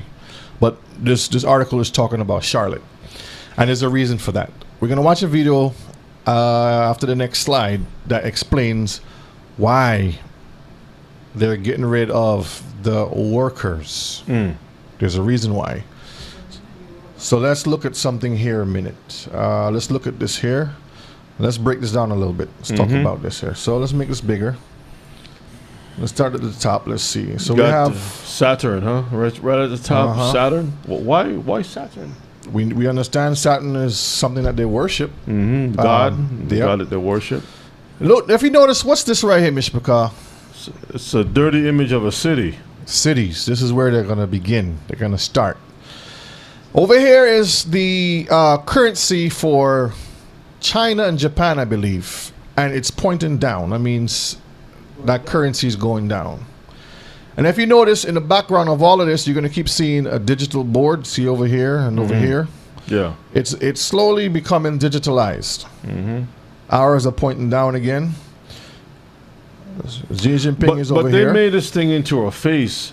This is a nose over here. Eye, here. One eye, two eyes. Two eyes, and this is a nose right underneath. Trump is a nose. That's like a beast. You have the vaccine over here. It's plugged into the earth. You see the time. The last time the time was flipped the other way. Now it's flipped this way. Okay, if you notice that. The ballot is broken. Then you have one of the European leaders. This is nuclear. Nuclear. Yeah. Okay. Electric cars. Everything electric. Agent 47 in the middle. The missiles. Yep. The factories. Zelensky over here. Well, Zelensky's a very popular person, huh? And Putin over here. And this arrow is pointing up towards what? The monies. When was this put in place? This is 2020. This is last year's prediction for this year. For this year. This year, yeah. Yeah. And you look over here, you see this is the resistant or the rebel, the rebellion against, like when you protest for immigrants. Over here. So when you look into it, Mr. Picard, what they're telling you, it's a socialist symbol, very social. But you got nuclear here. Nuclear here again. A nuclear up there. Yeah. And you see the nuclear explosion down here. I tell you, it's really something to sit there and decipher all of this stuff. Yeah. ME's two nuclear symbols. That's interesting. But a lot of money is embedded in here and digital stuff and whatnot. This is kind of choppy. See if you can read this here. It says Donald Trump returns the global consequences. You got trade wars. So pause a minute. Donald Trump returns. That's like a Star Wars headline. Trade wars, Star Wars. You see how they're kind of play on words. Trade wars, a terrifying prospect. Yeah, so when you have all the tariffs. Geopolitics, what now for America allies? Immigration, the coming border crackdown, climate time, to talk about geoengineering, crunch year for AI, will the storm What is that? Will Will the the- something gamble pay off? I don't know what that is. Let's see. I don't know what that is. Blurry. The Yeah. pixels are blurry. So. 6 or something. Uh-oh. Uh-oh. Spinning. Okay, just get out of that. Get out of that quickly. Okay, let's go back to the normal slide. Okay, there we go. So they know what they're doing, Mishpaka. Everything is strategically planned and placed. Picture is worth 1,000 words, okay? So you see the dove is crashing down. So let me do this a minute. Let's close this. I'm gonna play a video here now with Musky Musk. All right, fair use, fair use. This is just the other day, and I just edited it down to important talking points, so we can kind of gain some information on this here. All right, fair use, fair use. How do you manage to always Put the volume up on that. Let's go back again. All right. How do you manage to always disrupt every single industry with that thinking? Well, it's mostly not disruption, it's creation. So with, say, SpaceX, with reusable rockets, there really weren't any reusable rockets. But the essence of of revolutionizing space travel is reusability. If you throw the rocket away every time, the cost of access to space is extremely high. With respect to electric cars, there weren't any electric cars when we started making them, really. You couldn't buy any, to the best of my knowledge. So with Tesla, we wanted to make electric cars compelling and affordable. That was the goal. With respect to humanoid robotics, there are no useful humanoid robots at this point. There are sort of gimmicks, but there are no actually useful humanoid robots. So at the current moment now, there are no use for robotics for humanoids, robotics. Like when you watch the movie with Will Smith, what's it called again? Yeah, iRobot. iRobot. iRobot. When you have all of the robots within the house walking around, they were preparing you. RoboCop. There's a whole bunch of different movies out there that actually show you. But one of the things he's going to talk about is years ago you had something called Star Wars, and you had CP3 and R2D2, the characters which were droids, and this is where they're trying to push to go to now. All right, let's continue playing. And I think Tesla's going to make the first actually useful humanoid robots. And this will be quite a revolution, and I think something that everyone will want. Because I always think of who wouldn't want their own personal C-3PO R2D2? Oh yeah? Of course. Everyone would want one, right? Ella, would you want your own personal robot? Personal robot. I mean, a robot can help you feed the chickens in the morning. No?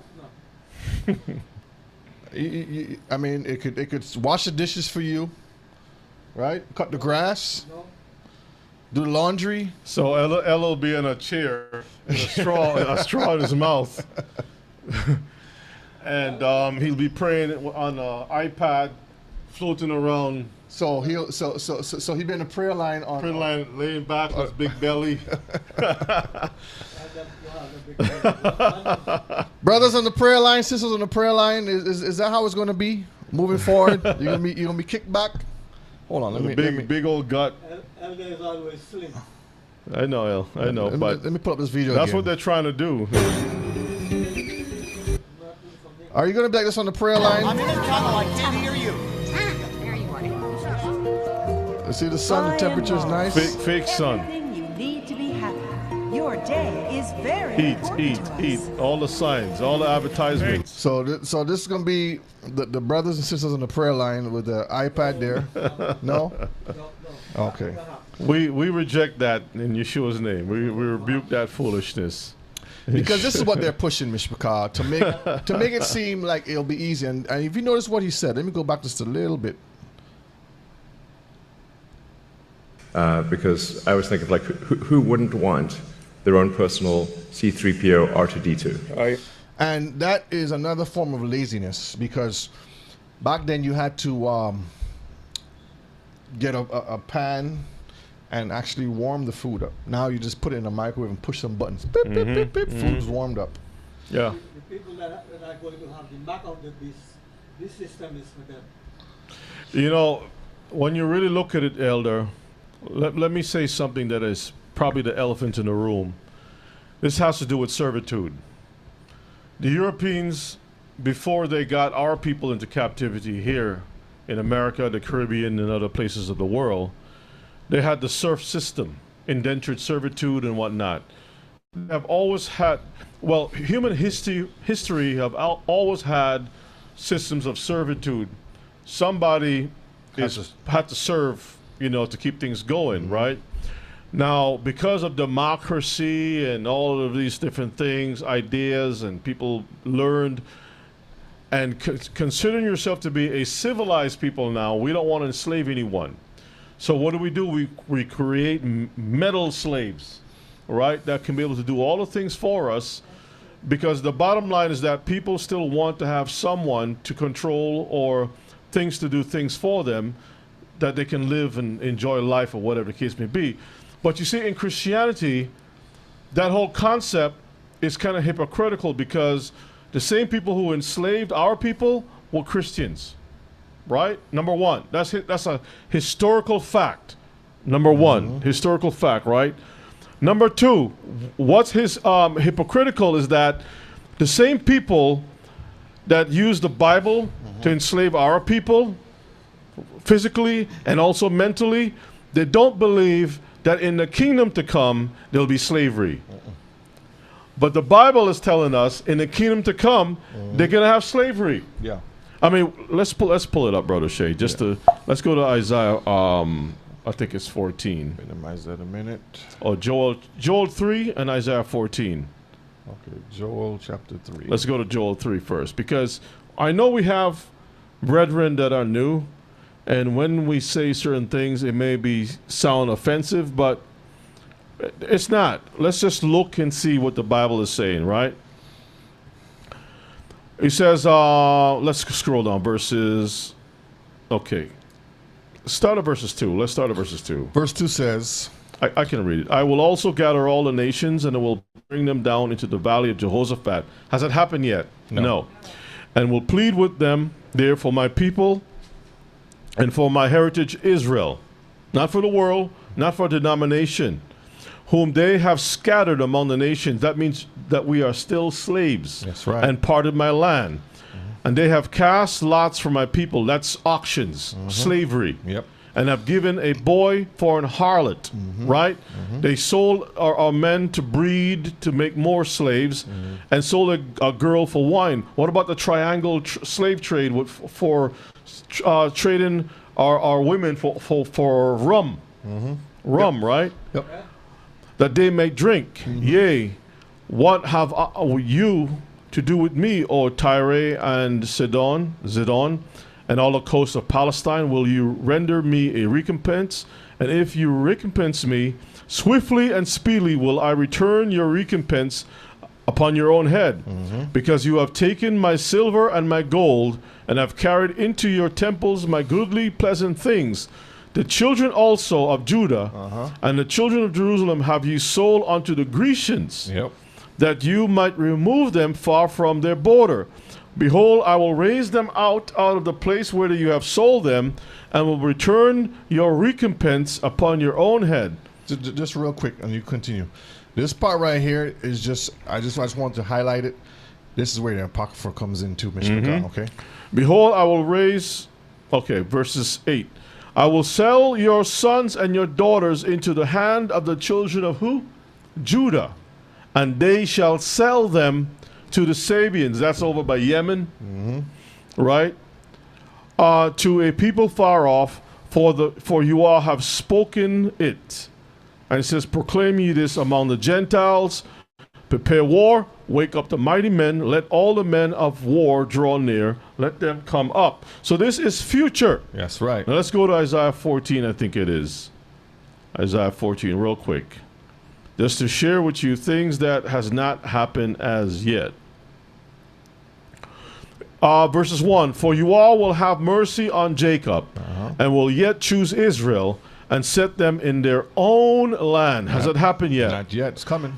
And strangers shall be joined with them, that's the other nations, and they shall cleave to the house of Jacob. Verses 2, and the people, that's Israelites, shall take them and bring them to their place, that's like their slave quarters. How do I know this? Let's read on. And the house of Israel shall possess them in the land of Uah for servants and handmaids, and they shall take them captives. That's slavery. Yep. Whose captives they were. That's us, our people. That's right. And they shall rule over their oppressors. And real quick, right here when you see, and strangers shall be joined with them, this is how the strangers are going to be joined with us, right here. And see that? Verses 3, and then we'll move on.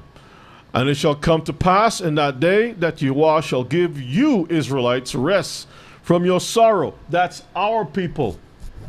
And from your fear, and from the hard bondage wherein you was made to serve. We were the ones who built all the nations. That's right. Make them wealthy, right? The sugar industry, the chocolate, the rubber, you name it. All the textiles and things that the world enjoys today, it came from slavery. That's right. Slavery. Okay. So Mishpachah, you see that these people know exactly what they're doing, and they're trying to get rid of, because they can't have us the way they used to have us slaves anymore. So they're trying to replace it now with the robotics. But the point that I was trying to make is simply this. Slavery is part of any economy. That's right. It's part of world governments. And it's something that the Messiah is going to have in his kingdom. And the problem is that we have been sold a bunch of lies by the same people that is Antichrist, are the same ones that are trying to teach us and tell us something different from what the Messiah himself said. Because Daniel said that the kingdom under heaven will be given to the saints. We're going to rule over these nations, family. Yeah. That's the future. That's the real future. That's the real future. Hallelujah. Now, if you notice, it says U.S.-Saudi Investment Forum. Okay, again, economics deals with investments, okay? Or investment deals with economics. Well, let's continue to listen to what he says now. Of course. Everyone would want one, right? And then there would be many in industry providing products and services. This is why I say that humanoid robots will be the biggest industry, or the biggest product ever. Bigger than cell phones or anything else, because everyone's going to want one, and or maybe more than one, and there'll be many in industry. And they're going to do it in the name of health. They're already pushing that, meaning if you have a problem, this robot can be able to resuscitate you, give you a medication, and they're doing assist it already. you, and do all these different things. They're doing it And already. you'll be like, oh, it's going to save my life. And it's going to be so good to help me around the house. Remember I told you I stopped by a restaurant? And when I was in the restaurant, they had a robot taking up all the dishes and stuff. A robot. That's what we were for when we were younger. Children, go wash the dishes. Go do this, go do that. That builds character. That builds, you understand ethics, value, worth, all those different things. My prediction is that work will be optional. Optional. Optional. See, work will be optional. So this is why the immigration is being pushed this way. So what do you do with all the bodies of people? If work is optional. He can tell you now. Okay. Listen, he's going to tell you what's going to happen. And you got that Luciferian. We'll take that. Let's go back again. Luciferian hand yep. gesture. So we'll take that. Yeah. I mean, it'll be like playing sports or a video game or something like that. If you want to work, in the same way, like you can go to the store and just buy some vegetables, or you could grow vegetables in your backyard. It's much harder to grow vegetables in your backyard, but some people still do it. Is it hard to grow vegetables in your backyard? It's only hard because they pass laws to stop people from growing things in their backyard. But flowers. Flowers, that's it. You put flowers in front, flowers in the back. You keep everything green, trimmed, and that's it. You're not allowed. A lot of people are not allowed to do a bunch of things, Elder. So you're very dependent on the system. Mm-hmm. It's harder to grow vegetables in your backyard, but some people still do it because they like growing vegetables. That will be what work is like, optional. And between now and then, there's actually a lot of work to get to that point. And I always recommend people read Ian Banks' culture books to get a sense for what a probable positive AI future is like. Probable positive AI future is going to be. He's going to tell you how it's going to be. And interestingly, in those books, money is doesn't exist. Money is no longer doesn't exist. So you're saying money doesn't exist in the future. This is why the dove had no wings. Yeah. This is why it was crashing. And that's why all of a sudden they have stopped printing pennies, and you see it more and more. This thing came about during the COVID years. Yeah. Talking about they don't have any change. A shortage. It didn't make any sense. I says, what shortage of change? How do you have shortage? Just tell me the truth. Just tell me you don't want people to touch coins because it was a nice plan that the device to say it can transfer germs, so we don't want you. No, it has nothing to do with that. I know it had nothing to do with that, but at least tell me that. I will believe that more than telling me. If touching things was a problem, they would confiscate. The first thing they would confiscate is all cell phones, because that transmits more germs than anything else. People are always touching that thing. Mm-hmm. So, money will be no more. It's kind of interesting, and my guess is, if you go out long enough, assuming there's a continued improvement in AI and robotics, which seems likely, the money will stop being relevant at some point in the future. Now there will still be constraints on power, like electricity and mass. The fundamental physics elements will still be constraints, but I think at some point currency becomes irrelevant.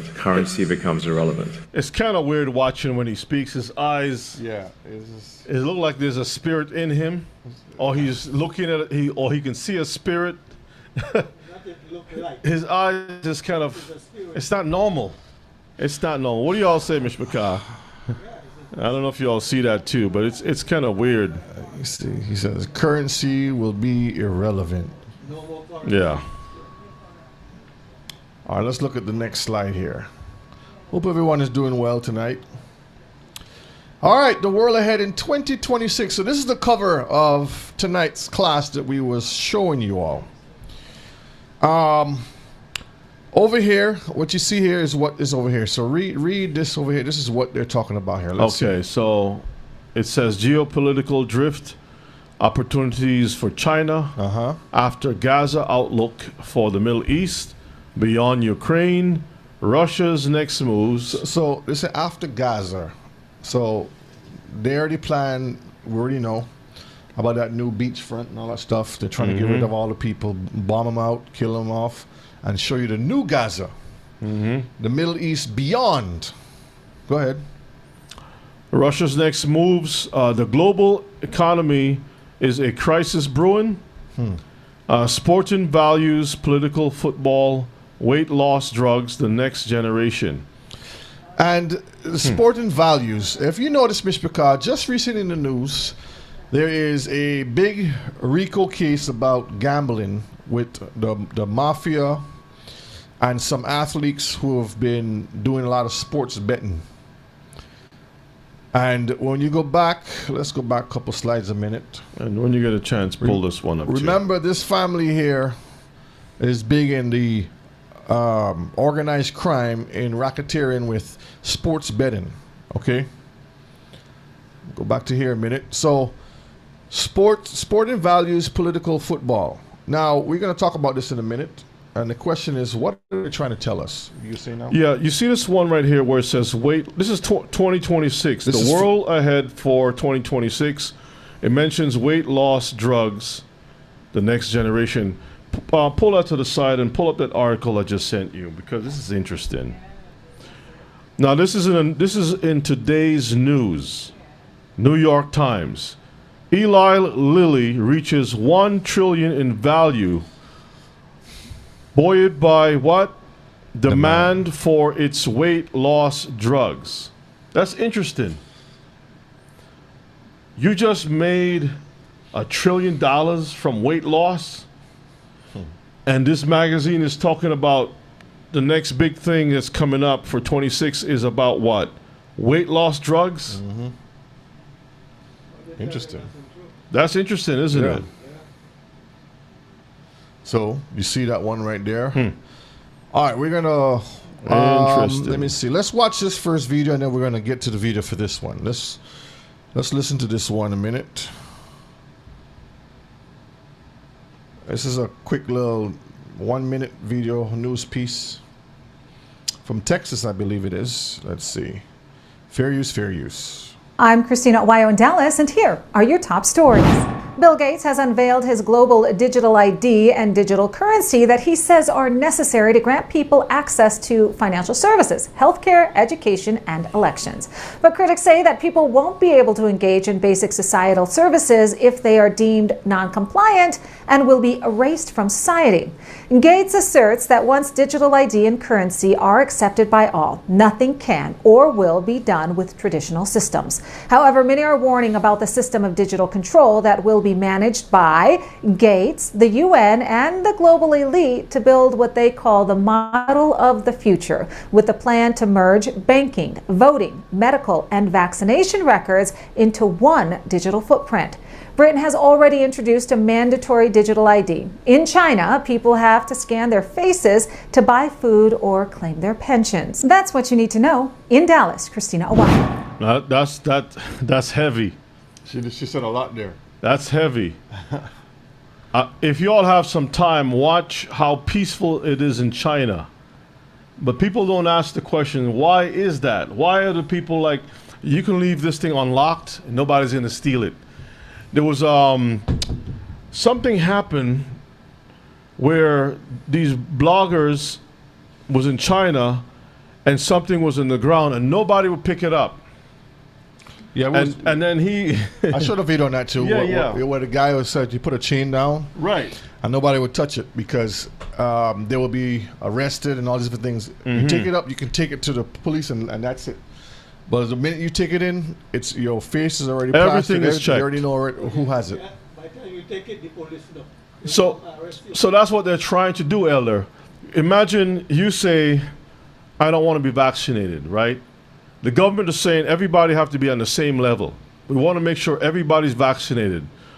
With this new technology with Bill Gates and stuff with your phones, everybody's going to have a phone or some electronic device with your passport, all your legal documents in it, and they'll be able to tell if you have been updated, right, with your healthcare plan and everything else. They are going to put like for example, when you're driving, everybody that's supposed to be on the road is going to have insurance for their vehicle. Yeah. But imagine the insurance company have an app built into your phone that when you're driving, they can monitor your activity to see if you are a hazard, a risk for their company or not. So your premium might be higher than other people. So when you know that they can see what's going on with your activity, you're going to be the best slave, the best servant. You're gonna drive. The thing says 55 miles an hour. You're going to be 55 miles on the dot an hour. The doctor says you got to take your meds. You're going to take your meds. You cannot say no because it's a direct. The CBDC, whatever it's called, is a direct access. Central banking. With the government and you. Directly. There's no middle person, nothing. Directly with you. That's why the banks will I mean, the banks will just be obsolete at that time. Yep. I'm gonna play this video here. Because they can see your activity real time. Real time. You know when you have Waze, it'll tell you the police is around the corner. Yep. Accident ahead. Accident ahead. Railroad crossing. There's something in the road, and you're like, well, how did they know this stuff? I mean, people that have time sitting there with their computers, with their phone, you know, putting every little thing in as they're driving. You know what I mean? You don't have time for all that. Police will stop you and say, hey, come on, do. Brethren, this thing is more. All right, let me play this quick clip right here. Just listen to what this gentleman's saying, because he was talking about China, right? Mm-hmm. Digital ID. Digital ID is very terrible things, you know. That is the ruling mode of the Chinese Communist Party. The ID system is very bad, you know. They will monitor every behavior, every speak you made. Do you understand? Huawei, Zhongxin, Datang, they all military company. Their boss is soldier. People's Liberation. Yes, in China today, we have the army of the internet space, internet space. They have the army. They have the army to managing the internet. They have the internet army, you know. You have a social Today. credit system in China. Yes. That's what they use. So they're trying to do it in the UK with the digital ID. What do you think about that as advice to people in the UK from China? The digital ID. That's what do you very think? terrible. You know, in China, digital ID is already used for 20 years. Since 20 years, you know, every people have their field. Every people have their field in the database, in the Chinese Communist Party database. So they monitor every people. You know, if I make public speech, even in UK, even in Europe, even I writing some things, I say I against the Chinese Communist Party. Chinese Communist Party will send undercover policeman, agents to harass me, to threaten me. So ICE. Yeah. So he could be in England, wherever in the world, and he speaks out against the government there. They'll send some sleeper agents over to arrest you, harass you, or even kill you too. And if you show up in China, they'll just grab you off the plane. Yep. To poison me, even in UK. Before I live in United States, they send people come to United States, Los Angeles, to poison me. Unimaginable, you know. Can you imagine that in UK, in United States, in Europe, there is a Chinese policeman station? Now remember earlier. Yeah. Let's skip this ad here. That's like the embassy. Have the policeman station in London.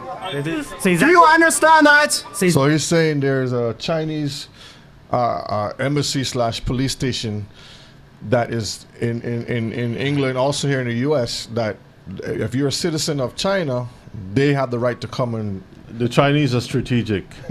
They are in Africa, throughout the Caribbean, South America. You go, they know exactly what they're doing. It's strategic. No way out. Okay, all right. Is that their like main tool of oppression at the moment, the digital ID system? The ID system is very bad, you know. They will monitor every behavior, every speak you made.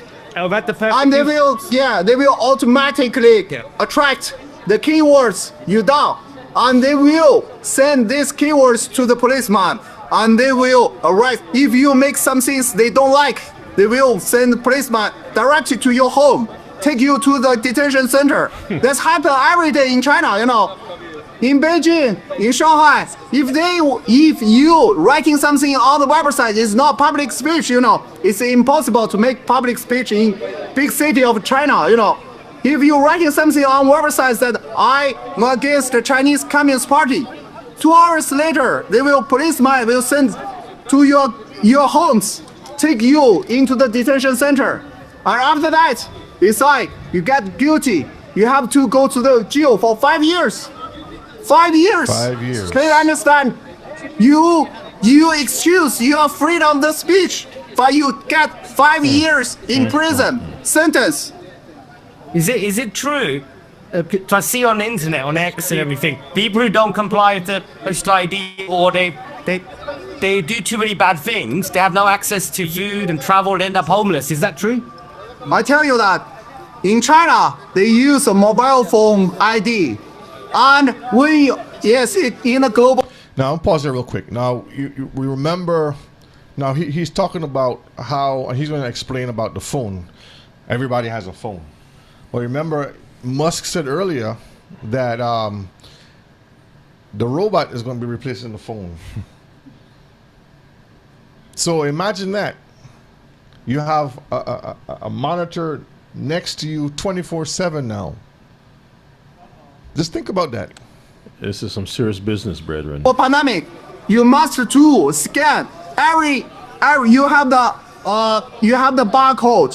When you go to the train, you have to scan your barcode. When you go to the shopping, you must scan your barcode. When you go outside of your community, they have the gate. You have to. Isn't that the same like in Gaza and in the West Bank? Yes. Same thing. To scan your barcodes. If you are not, your barcode was locked. You are locked. Your house arrested. You cannot go outside of your community.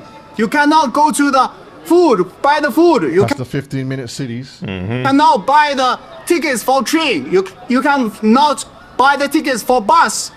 You was house arrested. That is Chinese Communist Party take control of the people. That is the control of the freedom of movement. It's not only freedom of speech or freedom of publication. Most of the Chinese people, they are slave labor. See? They are slave labor. You know, can you imagine that? Those people today, those people suffering is related with your future. In the futures, Chinese... So they're suffering now and it's going to be related to our future coming. That's what he's saying. Chinese Communist Party already destroy your industry, destroy your manufacturing capability, and they will take over your government. They will copy dictatorship and totalitarian regime to your countries, put your children, your grandchildren into the concentration camp. Put your children and grandchildren become slave labor for Chinese Communist Party. Slave labor. Your children and your grandchildren. Then what happens to them? So, like, are they homeless in China? Do they end up homeless, or do they pick them and take them to jail? I tell you that in China there is no homeless already. Jesus. Homeless in the 10 years before in Beijing, 2008. I know that I live in Beijing before 2008.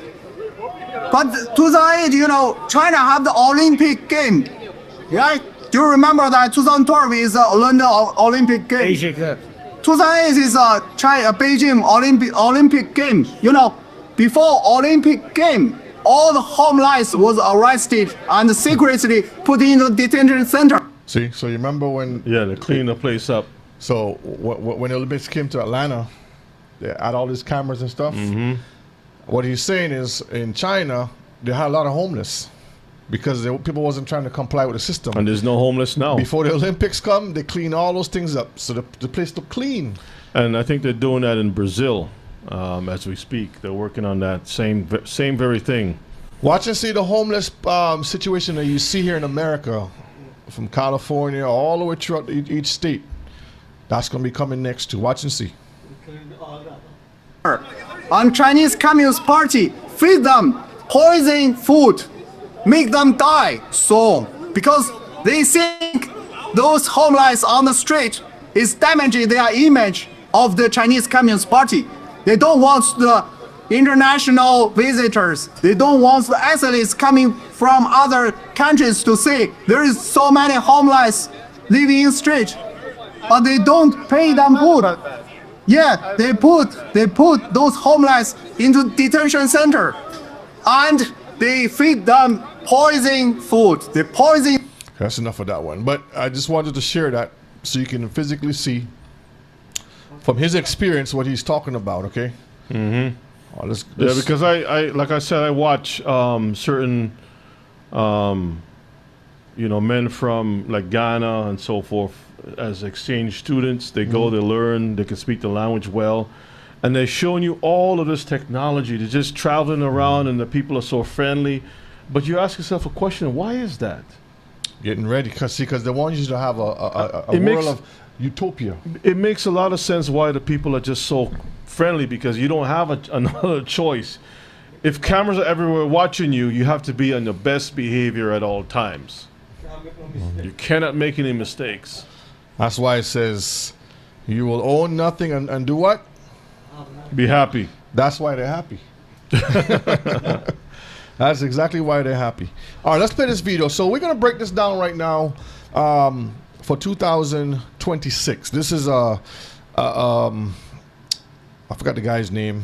But anyhow, you'll hear his voice. You probably wouldn't know who it is. But let's look at the pictures real quick. Is he going to go through He's going to go through it. Okay, so we're going to see what he said. Now we're going to go through it ourselves. So let's listen to what he say, his breakdown of it, because it's very interesting. Fair use, fair use.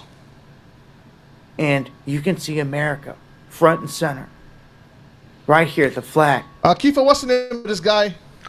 Davos? Something? No, thing from Boston. Huh? Dabu 77 Yeah, Dabu 77. Yeah, Dabu 77. Okay. All right, just listen to what he's saying. And you can see America front and center. Right here, the flag. It's in shackles. Not a good sign. On its birthday. So this is America, the fist, the blue fist he's saying, with the flag in the back. Handcuffed. That's Trump's fist. Yep. And this is the cake celebrating the 250th anniversary, which is coming up. Are they saying that Trump will be arrested? Say what? Declaration of Independence was formed. So let's listen. 250, which happens 4th of July of 2026. Now, there's a lot going on here. And you'll see plenty of robots, drones, bombs in the background, blasts, fires on the horizon, ships, and even a satellite or two. This one is shooting at a vessel. It's a weapon. And it hits a boat that looks like it's carrying containers, but they pop open and it's actually guns. So that's like a Trojan horse type deal. Yeah. Because if you notice in the previous picture that we watched for 2025, you had the it was 25, 24, the one with the ships in the back, the cargo ship. I think it was 24. Yeah, and with the containers, and that was when they had the shutdown for the containers. Now this is another one here now. But you know that movie, Leave the World Behind? Actually, yeah, Leave the World Behind. Yeah, with the ship. Not just the ship alone, but there was a lot of talk about the Koreans and some other military or whatever it is. And I'm wondering if this is like you said, a Trojan horse thing where they're using a cargo to bring weapons in to create to help overthrow whatever. But that's interesting. Yeah. Let's play on. And they fire a shot. And who's the shot going at? America. You'll also see the red balloons on the birthday. There's a total of 7 around the entire thing. You'll see 2 big red tanks that are kind of ominous across the entire thing. Zelensky sitting up here. Mahdi, Maloney, I do believe here, and a bunch of these robot dogs and robots all over the place. And the robot dogs are just coming out. If you notice in the news, they actually have them now as tests going through some certain cities. That's the Indian prime. Yeah. Now this lady over here, I'm not sure if, and I'm just throwing something out there. I wonder if that is MTG, Marjorie Taylor Greene, the one who's been fighting against Trump. Interesting. Recently, the next to the rope, next to the right tank, next to the tanker over here. I wonder if that's her. When I go to the because all of a sudden she just announced just a little while ago that she's resigning. Yeah. From the Senate or whatever it is, the 5th of January. So I don't know because it looks like something was like I don't know. It's some weird stuff here. Now, after we play this video, I'm gonna go back to the picture and we're gonna go check some more. So let's hear what you say. You'll see the robots again and again, some melting ice cubes and what looks to be pills all over the place. Some are going to say they could be Tic Tacs, UAPs, UFOs, all this other stuff, but they look like pills, different colors, same size, like the round ones and then the oval ones, all over the place. And I'm going to come back to the center here for last. Let's look at the bottom, because I'm going to point out you're looking at one big soccer ball.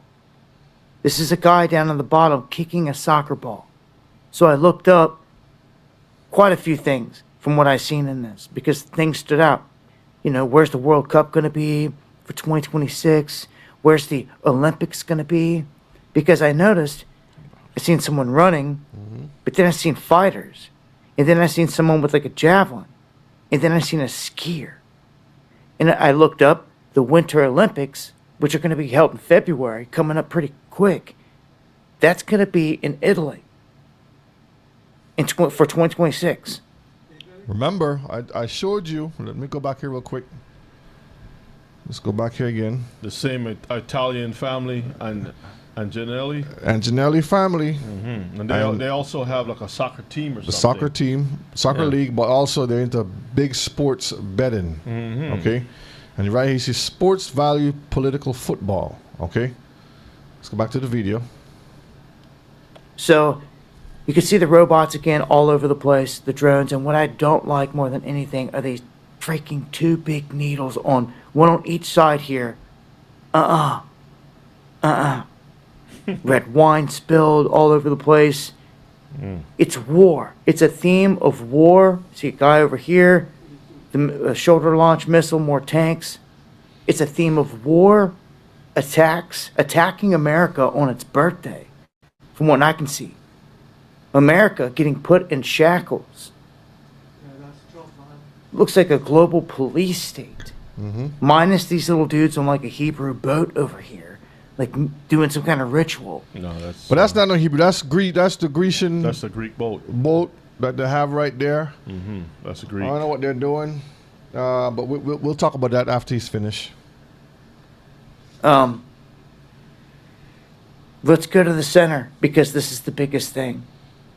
It's the most ominous. It is Trump pointing at X marks the spot, and it's an X over a graph, and this signifies to me with the money, coins, pennies, the economy is going down, as it shows on the graph, and the swords are on top of it. He's pointing at it. Trump is on record saying he was sent to reset this whole thing, and they're about to do it. And I've told you, by April or May of 2026, they're going to put a new guy into the Federal Reserve to replace Powell. And they're all about pushing this Mar-a-Lago Accord, which is all about rolling out a reset of everything for everyone that's been sleeping on it. Right? So now they're showing you, they're telegraphing in their sigil magic here on the cover of their elite magazine, because commoners don't really read this or look at this. It's made for the elites. It always has been. Okay? But you can see Putin, Xi Jinping, Netanyahu here, and Trump all surrounding this event. And again, this is the biggest thing to me. It is signifying an economic collapse. Look at Japan, Germany, France right now. Look at the money going down. Look at the gavel. Judgment. And a tattered dollar sign below it. Oh yeah. There is economic doom coming, forecasted off this cover. That's for sure. War all over the place. Accelerated. And you can see Zelensky sitting over here by himself and all this. Yeah, man. I see war and economic downfall and potentially an attack on America on its birthday. That's what they're showing here. Missiles all over the place. They're actually shooting at the birthday cake, which is on the 4th of July, which they're supposed to be having a big UFC event at the White House. There's even fighters right there. It's what I see in a nutshell. I wanted to share it with you and to say, hey, look at what they put out here. And they've been known to hit spot on certain things in the past. All right, let's look at it ourselves now. So I just wanted to share what his thoughts was. Put it back. Make it big. I'm gonna make it big over here. Yeah, this is pretty interesting, family. One of the things that caught my attention, apart from all the drugs falling from the sky, is the drones. Mm-hmm. If you notice, there's a lot of drones dropping drugs from the sky. Packages. Or packages and drugs or whatever. It just seemed like a lot of things falling from the sky. Yeah. You have different military jets flying over, satellites. Submarine right here. Submarine, the pills, like he says, Zelensky. Mm-hmm. Whoever it is looking at something. Then the strange thing is that everything is pretty modern except this one Greek ship. This Grecian boat. This Greek ship right here with the eye looking here. Right? This one, but it's not quite Greek. It's Greek motifs on the mast. You see the sail? Yeah. The Greek motifs. Okay. But that's Egyptian or Cretan or Egyptian or whatever it is. With the eye on the bottom, maybe I'm, but even we don't know. We have not known Greeks to be wearing beards and stuff. That might be Persian. It's like a combination of different things on that ship. And is this an urn that they're dumping? It's a vase. A fish what? Contamination. Okay. Yeah, ship on the nine. You remember Musk talked about the video games on the brain? Right on the brain, it's connected straight to the brain. Mm-hmm. There's a lot of symbology here. How many balloons? 1, 2, 3, 4, 5. It's 5 7. balloons. There's 5 there, 6, and then the next one is down here. Number 7. 7. Go back up. He says in the middle. The javelin right here. Yeah. The gavel is broken. Yeah, that means the law is broken, shattered. Yeah. You talked about the pennies. Yeah, because that's Abraham Lincoln. The pennies are no longer used for some reason. Then you have the swashbuckler swords. At least one of them is 2 different kinds of sword. It looks like 2 different kinds. Yeah. I don't know why the sword is poking through that thing that looks like a 6. This one have a thing there and the other one have a round. This is no more ballot, no more, I guess, voting. Yeah, probably no more voting. And then you have all these little drone vehicles with machine guns on it. Yep, the dogs, pill bottles. This one is carrying a bomb right over here. Yeah, you talked about the sports people. But the sports is at the bottom, though. Not at the top, the bottom. Right? At the bottom. The melting ice. And this is supposed to be money that's falling. See right here? Mm-hmm. Tattered. Because it's useless. And the drinks and the robot dogs and the pills and packages with robots. Most of it is war. As you can see, it's pills, drugs, but it got Netanyahu up in there. Yeah. Who's this other dude in the back? That's Netanyahu, that's Putin, and that's Xi Jinping. Is that Putin? Yeah, that's Putin. Okay. And you notice the Wayfinder sign for when you have 2 of them, one over here, the and one over here. Geolocation signs, satellites. The brain is connected to artificial intelligence. Mm-hmm. So that's transhumanism right there because it's connected to the, what's that thing you say that you have, Musk is doing? Yeah, the Neuralink. Neuralink, like yeah, Neuralink. Mm-hmm. According to the ship, to the boat. 1, 2. We had. Yeah. Yeah, 1, 2, 3, 4, Birthday 5, cake. 6, 7, 8, 9. 250 years for America, but it looks like America is not doing so good. And then Musk, was it a blue the phallus ship? origin or something? The phallic, ship. So the hand to fight back is shackled. Yeah, but that's the hand that Trump normally he does this with his hand, right? Yeah. But it's shackled. Yeah. So we don't know if they're gonna arrest him in next year, and then everything's gonna go to hell in a handbasket, like they say. He might be the last president. Who knows? Make Epstein files. Epstein yes. files. Mishpachah, what saith y'all? Yeah, we would like to hear from Israel. What's going on, Mishpachah? The real Israel, the real Israelites. What saith you all? What have you all seen in that picture that caught your attention? Let's see what we have in the chat. Okay. What are they trying to tell us? What are they trying to tell us? And he says that's what the guy said about where the ship was aiming its hidden cannons. Could that 250 stand for 250 year anniversary of American independence? Yes. That's what it's talking about. The 250 year anniversary, which is coming up in July. For the independence, that's what that's referring to. Huh? Yeah, the submarine. We talked about that over here. The end of the year contract. And I don't know if that submarine. Well, it's first of all, it's blue, and that's another thing too, Mishpachah. Everything is color coded with either blue or red. With the Democrats or the Republicans, Russia, peace versus this, that. It's a play on things. The color, the sports. Everybody that's playing sports is basically, well, it's still red and blue. Red versus blue fighting, soccer. But it's one guy who's wearing both red and blue. He got blue shoes with some blue stripes in his socks and is kicking the ball. And each of the soccer ball is like a zone or something. You see how it's outlined right here, like a boundary? Big soccer ball, yeah.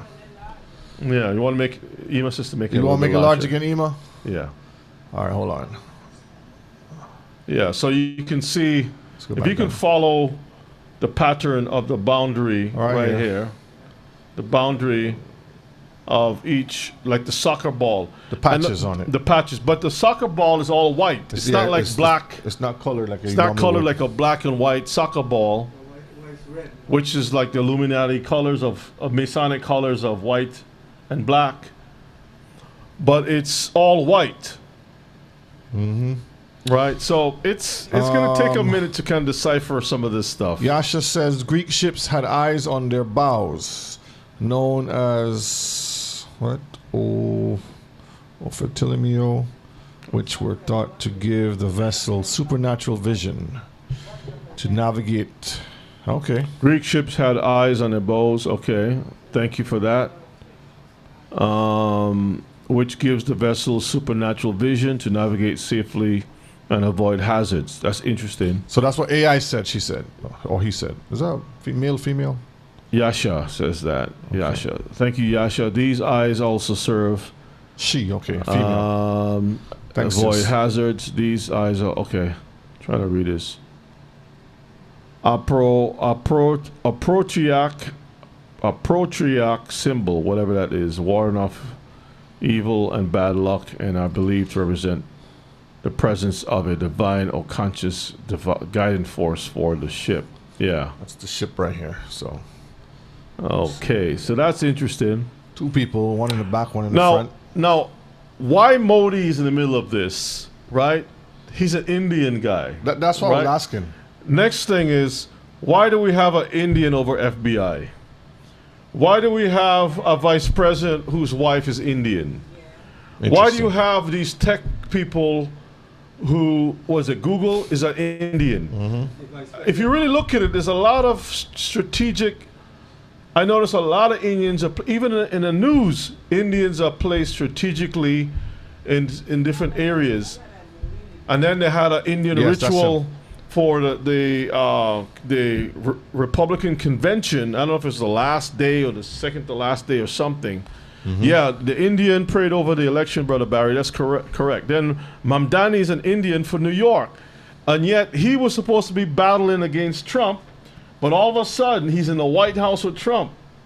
I mean, something don't make any sense at all. We just have to sit back. Then you have another, I think another Indian is running for mayor in New York. Either in California or one of those places out. Something is going on. I think one ran Mr. in New York. What's his name? That just I think That's the Mamdani, whatever his name is. Yeah, that's the one that Trump said that he don't want. Vivek, okay. New mayor in New York now. Yeah. Mishpaka, what's the reason for collapse in the market? Let's read. The United States dollar is not yet a digital currency issued by the central bank, but the concept is being extensively researched and debated. So extensively meaning what? They're working on it right now. They're working it hard. They're hard at working it. Go ahead. The Federal Reserve has not made a decision to issue a central bank digital currency and would only do so with explicit authorization from the U.S. Congress and the executive branch. And this will happen when the chaos hits the fan, because they're going to create that scenario so it could come into play. You know what came to mind? I remember there was a movie called, is it The Day After Tomorrow? Or something like that, where there was I think he was a senator or somebody who just quit. They thought he had some kind of affair with some woman called Ellie. Right? But he bought a boat, and he was, is it Day After Tomorrow? 2012 or something? No, it's a different one. Whatever it is. And he bought a boat, and he was putting a bunch of, what do you call that protein shake thing? Yeah, those, you know what I'm talking about? Yeah, yeah. That milkshake thing that they had. And and so he was quietly, so the reporter says, "Hey, why are you doing that? why you cheating on your wife?" He's like, "Cheating on my wife." So who's Ellie? He's like, "How do you know about this Ellie?" And Ellie was a catastrophic event where the planet was, a meteor was going to hit the Earth, and it was going to create an ice age or something was going to happen, right? Yeah. So he was getting on a boat, getting all his supplies. He was quietly moving away. So my reason for bringing all this up, Mishpaka, I know we're just having a little talk tonight, right? Shooting a little thing here and there. Deep impact, right? And the reason for this is because when you start to see certain people in high places just all of a sudden say, I'm going to resign. You don't, maybe there's something, deep impact, right? Yeah, Ellie, that's the one. Ellie was the comet. The Extinction level event, Ellie. Maybe there's something that they know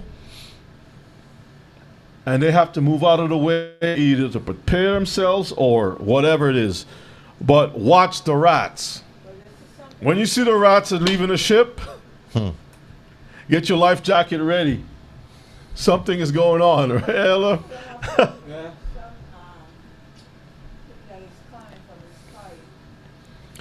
There was only 3 people that I know of that was fighting hard to get the Epstein files unsealed. Marjorie Taylor Greene was one of them, and 2 other senators, right? And all of a sudden, she just bows out, leaving 2 people behind. And now they're saying in the news that the feds, the FBI deploys police to guard facility where the Epstein files are stored. So whatever's in those files, they got a prince removed from his position altogether. Yeah. And the restoration of another prince, the son, right, of Charles, is coming back and making peace. Brethren, there's a lot of things happening. Yes, Ima. Grab the mic. Sometime 2 days ago, I think it was, and the asked, called, it was Saudi Arabia, Prince was there, and all the others was there, and they asked Trump if the Saudi Arabia was in this Epstein file. Yeah. And if that's why they don't want to release it. And you casually say, no, he's not in this file, he's not in that. So maybe something hidden in there. There's a lot, yes. Ima, Yeah. let me tell you something that we have to really keep our eyes on. You see, when this thing breaks loose, it's not going to affect just America. Because you have a lot of European leaders that are tied into this guy was going about, he photographed, you know, a whole bunch of things that were going on for many years. And we're talking about billionaires and politicians from around the world. Yes, Elder. And Saudi Arabia, a lot of these people, right, is intertwined in this thing. And Candace Owen was doing a very good work with this Charlie Kirk stuff. And her last video that she put out, I think it was today, she said she played a clip of Charlie Kirk saying one of his favorite, because she asked, because it was she and him had a little dialogue with one of the platforms that we're using. I think it was Prager University or whatever it is. Mm-hmm. And she was asking, what is your favorite, you know, like politician to look up to that is interesting to you? I'm just paraphrasing what she said, the question.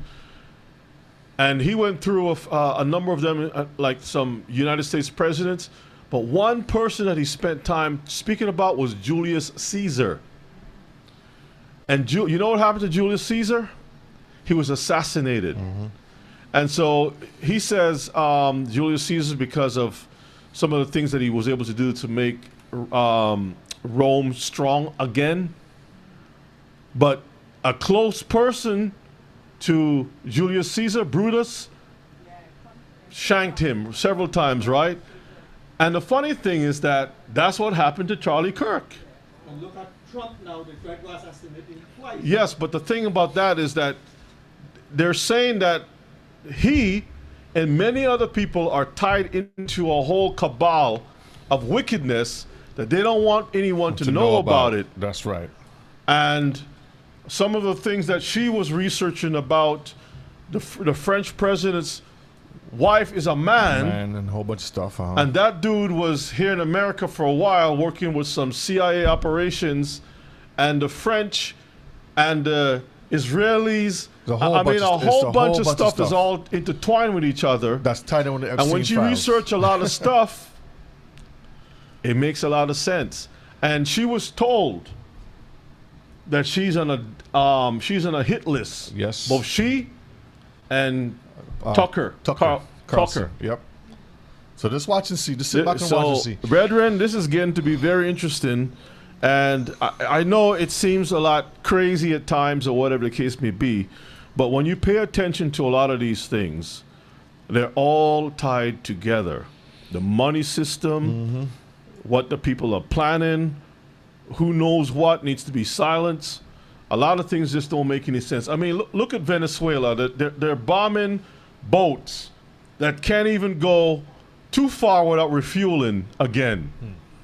You know how big the Gulf of Mexico or America, whatever they want to call it, how big that is to navigate. To navigate to carry drugs from Venezuela all the way to any of those United States shore. You need to have somebody to refuel you. It makes no sense. It's a strategic ploy to get into that place. Let's look at this. This is the Atlantic. And what they're saying is how crypto could trigger the next financial crisis. All right. The danger of stable coins lies in the ways they are meant to be safe. This is from David Frum. Read this first part for me. Let's see. Let's make it a little bit bigger, if you can. The Atlantic News magazine says on July 18th, President Donald Trump signed into law the boastfully named Genius Act. Did anybody hear about that Genius Act? Nope. Genius Act. If the law wreaks havoc on the financial system, as seems highly likely, that name will become a grim joke. What genius thought that letting the cryptocurrency industry write its own rules would be a good idea? What else do you want me to read? Let's jump down here. I think it cuts off there. Yeah, right. I think right to where I want to go. Right to here. Okay. Most people understand that cryptocurrencies are volatile and speculative. Bitcoin, Ether, and other name brand cryptocurrencies fluctuate in value day by day, year by year. Stable coins are meant to do away with these fluctuations, yet they pose what may be a larger threat to the wider financial system. So the stable coin, because remember... Stuff don't make any sense. O'Shea, it doesn't make any sense. The stable coin ties in with the Sustainable Act. And where did we hear that from? Agenda what? 2030. 2030. Okay. It all ties. There's little bits and pieces when you put it together and you start to put it, you'll start to see how it fits all and how they want to do this. We're going to watch another video here in a second. Let's move on here a minute. Stuff don't make any sense. Yeah. Yeah, they have files on him. So, Mishpachah, in order for the one world government to take over, all governments must renounce their power. That power includes the military right and their monetary rights to the one supreme government. This is what is slowly churning and occurring. This is why you had the couple months. How long was this government shut down this time? How many days, Ema? 40 days? I'm not sure. Somebody Google in the chat for me and tell me how long was this recent government shutdown? Because again, they paused it because of the holidays that's coming up, the Thanksgiving and the Christmas that's coming up, and right after that, this is where it's going to kick right back in again. 43 days. Okay. Okay. COVID says COVID was a global test. COVID was a global test.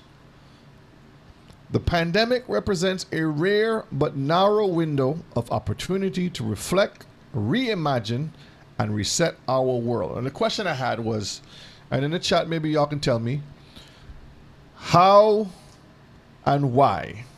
How are they going to reset the world, and why are they going to reset the world? Because we talked about Donald Trump being in office at that time, at the end of his term, the first time this occurred. So they had this perfect plan to reset the system. And that was a test to see if everyone can comply. When I say everyone, I was talking about the governments. This is on a government scale now. This has nothing to do with you and I right now. This was a government scale as to put out to know how they can comply and get things moving on a large scale. Now they're going to put it on a large scale, the real stuff coming down the pipeline now. Okay? So the question is, how are they going to do that and why? Think about it for a moment. Let me play this video here while y'all think about that. It's almost like you're watching a movie.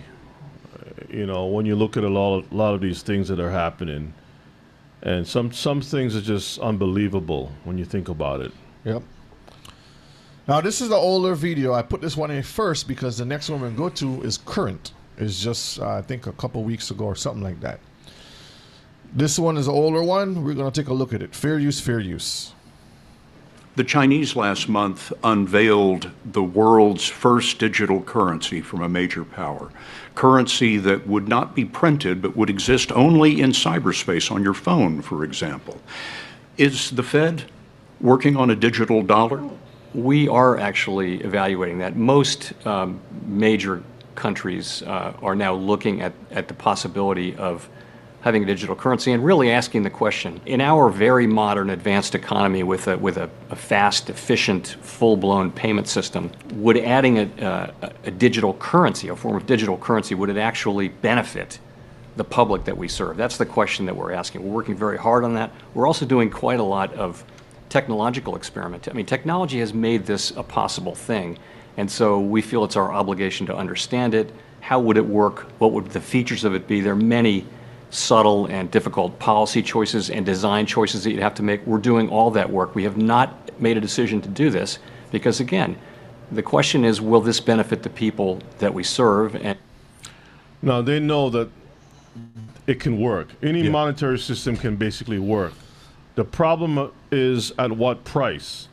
Because for this thing to really work on a platform where people operate with freedom of movement and privacy, that's the thing that has to be sacrificed. Now in China, they don't have that platform, right? So they were able to push these things and the people can't say anything about it. So we know that all of these monetary systems, they all can work. The problem is that they don't want it to work. Right. They have an agenda. What happened to the monetary system back in the 1940s, the 50s, the 60s, the 70s? You know what I mean? They're talking about raising minimum wage, for example, right? Yeah. But what's the sense of raising the minimum wage when everything else is going up? Yeah. How about stop the price of things from going up, and the minimum wage could be $1, and it's still affordable for people. Yeah. You can make $100, and something costs $1,000. It's like it doesn't make a difference. That doesn't make any sense. Yep.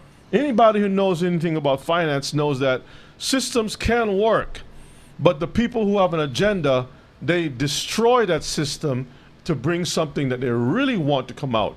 So that's not even about whether they have a thing for money or whatever. You have Cash App that works good. So how come you have Cash App, you have PayPal, you have this, you have all these different things, systems that and work. it all does the same thing, allows money to come from one person to another, from one institution to another, and that's it.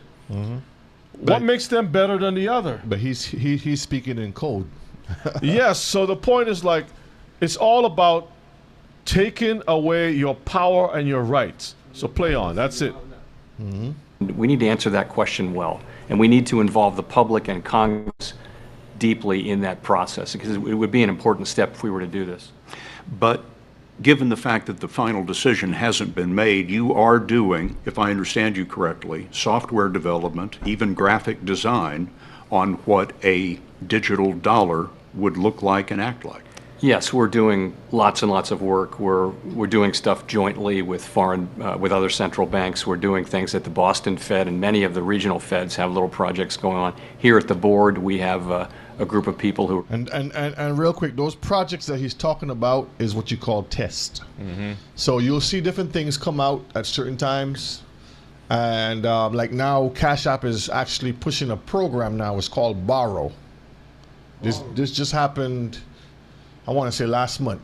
It's more debt. That's what it is, not borrowed debt. So they look at your spending, and then they'll give you some advancement. An advancement. Yeah, that's a trap. Yeah, a trap. So they'll say, "Oh, they'll give it to you, and then you can pay it back when you get the money," and blah blah blah and blah. then something will happen, and you'll never be able to pay it and back. people are gonna jump on that.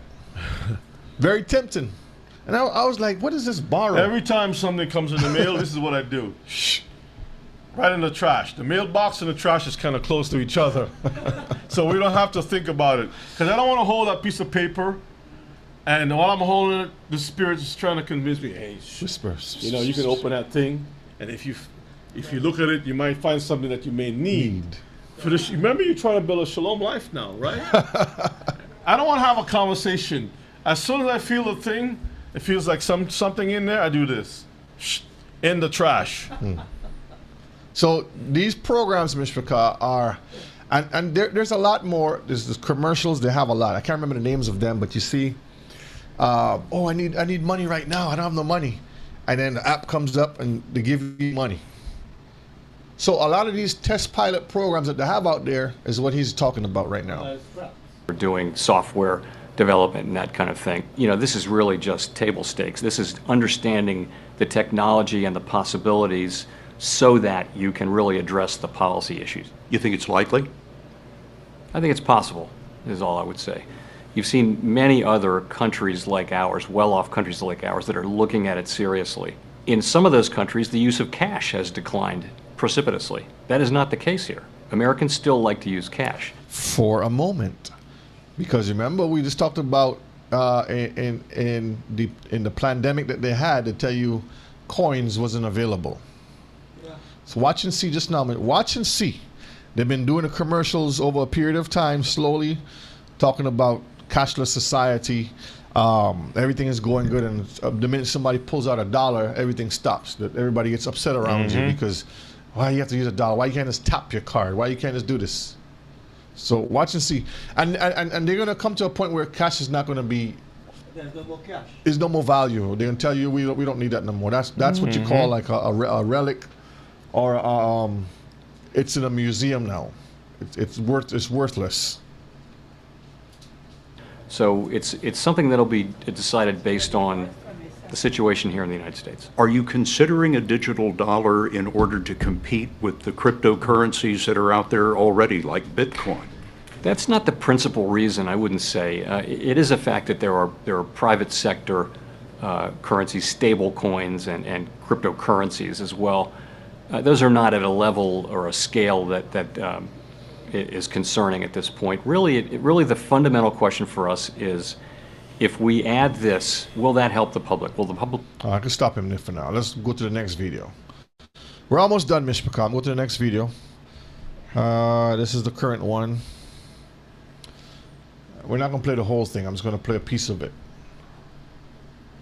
Fair use, fair use. That's why we always try to encourage our people to get themselves in a better place, because when the clock stops, you know, like you have the musical chairs, yep, and the music stops, you might be the one standing with no chair. Yeah. For as much as you've heard about Trump's crypto endeavors, you probably haven't heard he's printing his own dollar. And maybe that's what he wants. This is the fastest growing stablecoin of all time. Everyone's talked about his meme coin. The president promoting his company's newly launched Trump meme coin. What do you make of this Trump and Melania coin? Fewer people know about his decentralized finance project. World Liberty Financial. World Liberty Financial. World Liberty Financial. And almost no one knows that at the heart of it all is something no other U.S. president would ever think to try. President Trump is issuing his own digital dollar. We have our own independent stablecoin. Yeah. It's called USD1. It's currently the USD1 stablecoin, because that's something new that you just termed stable coin. Bunch of crooks. It's a bunch of crooks. Fastest growing stablecoin in the world. That's Zach Witkoff, the son of Steve Witkoff, or Trump's special envoy to the Middle East. And by building alongside. Let me get that name. Go back again. Let me get that name. President Trump is issuing his own digital dollar. We have our own independent stablecoin. Yeah. It's called USD1. It's currently the fastest growing stablecoin in the world. That's Zach Witkoff, the son of Steve Witkoff. Steve Witkoff. I am sure, let me see. You can play it. Or Trump's special envoy to the Middle East. And by building alongside Eric and Don Jr., the Witkoffs have made the Trump digital dollar USD1 a family affair. So it might know it. Ashkenaz. Ashkenaz. Russian Ashkenazim. Ishi people. Not be a coincidence to see the Trump's record stablecoin rise get sparked in part from investment out of the Middle East, where Eric Trump revealed the playbook for what's already playing out. But you can buy USD1, and so you're no longer at the mercy of a government that you might not trust, or a currency you might not trust. And that's a beautiful thing for humanity, and that's why we're so incredibly proud of USD1 and what we're doing. Look at his eyes. How is that a beautiful thing for humanity? You can trust. All these, never trust your enemy. Wicked people, man, all of them. But with billions of profits on the line, could the rise of Trump's digital dollar come at a cost that puts America down a path that our founding fathers always warned us against? And could it erode the last frayed fabric that holds us all together, our currency, the dollar, as Trump launches his own? This is the president's plan to launch his own dollar. Do you think it'd be weird if here in America we use like a Trump dollar versus like a Democrat dollar? Yes, I do. Because I think although money fuels politics in some way, most people don't view money when they use it as something political. I think as a nation, we want to be more together than apart. To have these different ways of, I don't know, I'm using this currency, you're using that currency, then that says something about me or something about you. I don't think we need that. Like, currency at the end of the day is a tool of trade. Why should we not have a standard way within the country to have that multiple currency within? That's enough of that. I just wanted to show you that video there, that little clip. We're almost done. Let me play this. Let me put this last slide here. Let me close this out. Yep, they know what they're doing, Mishpika. All right. Let's read Revelations chapter 6, verse 1 to verse 6. And I saw when the Lamb opened one of the seals, and I heard as it were the noise of thunder, one of the four beasts saying, Come and see. Come and see. And I saw, and behold, a white horse, and he that sat on him had a bow, and a crown was given unto him, and he went forth conquering and to conquer. We always talked about this in past time. How can you conquer without arrows? You have a bow, but you're going to conquer, but you have no arrows. Persuasion. And when you look at the American flag, let me pull it up real quick. Let's see. American, not flag, American eagle. Eagle. I mean with the eagle dollar. Did I spell that right? Yeah, that's yeah. Images. Let's see. Right here. All right, let's look at this picture here. You see how the hands are clasped, taking away the military right to fight, and then over here taking away the peace. Yeah, peace and safety has been taken away. Peace and safety. It's been taken away. That olive branch has been taken. That's peace and safety with war. One out of many. Peace and safety. Pluribus unum. One out of many. Let's go back over here now.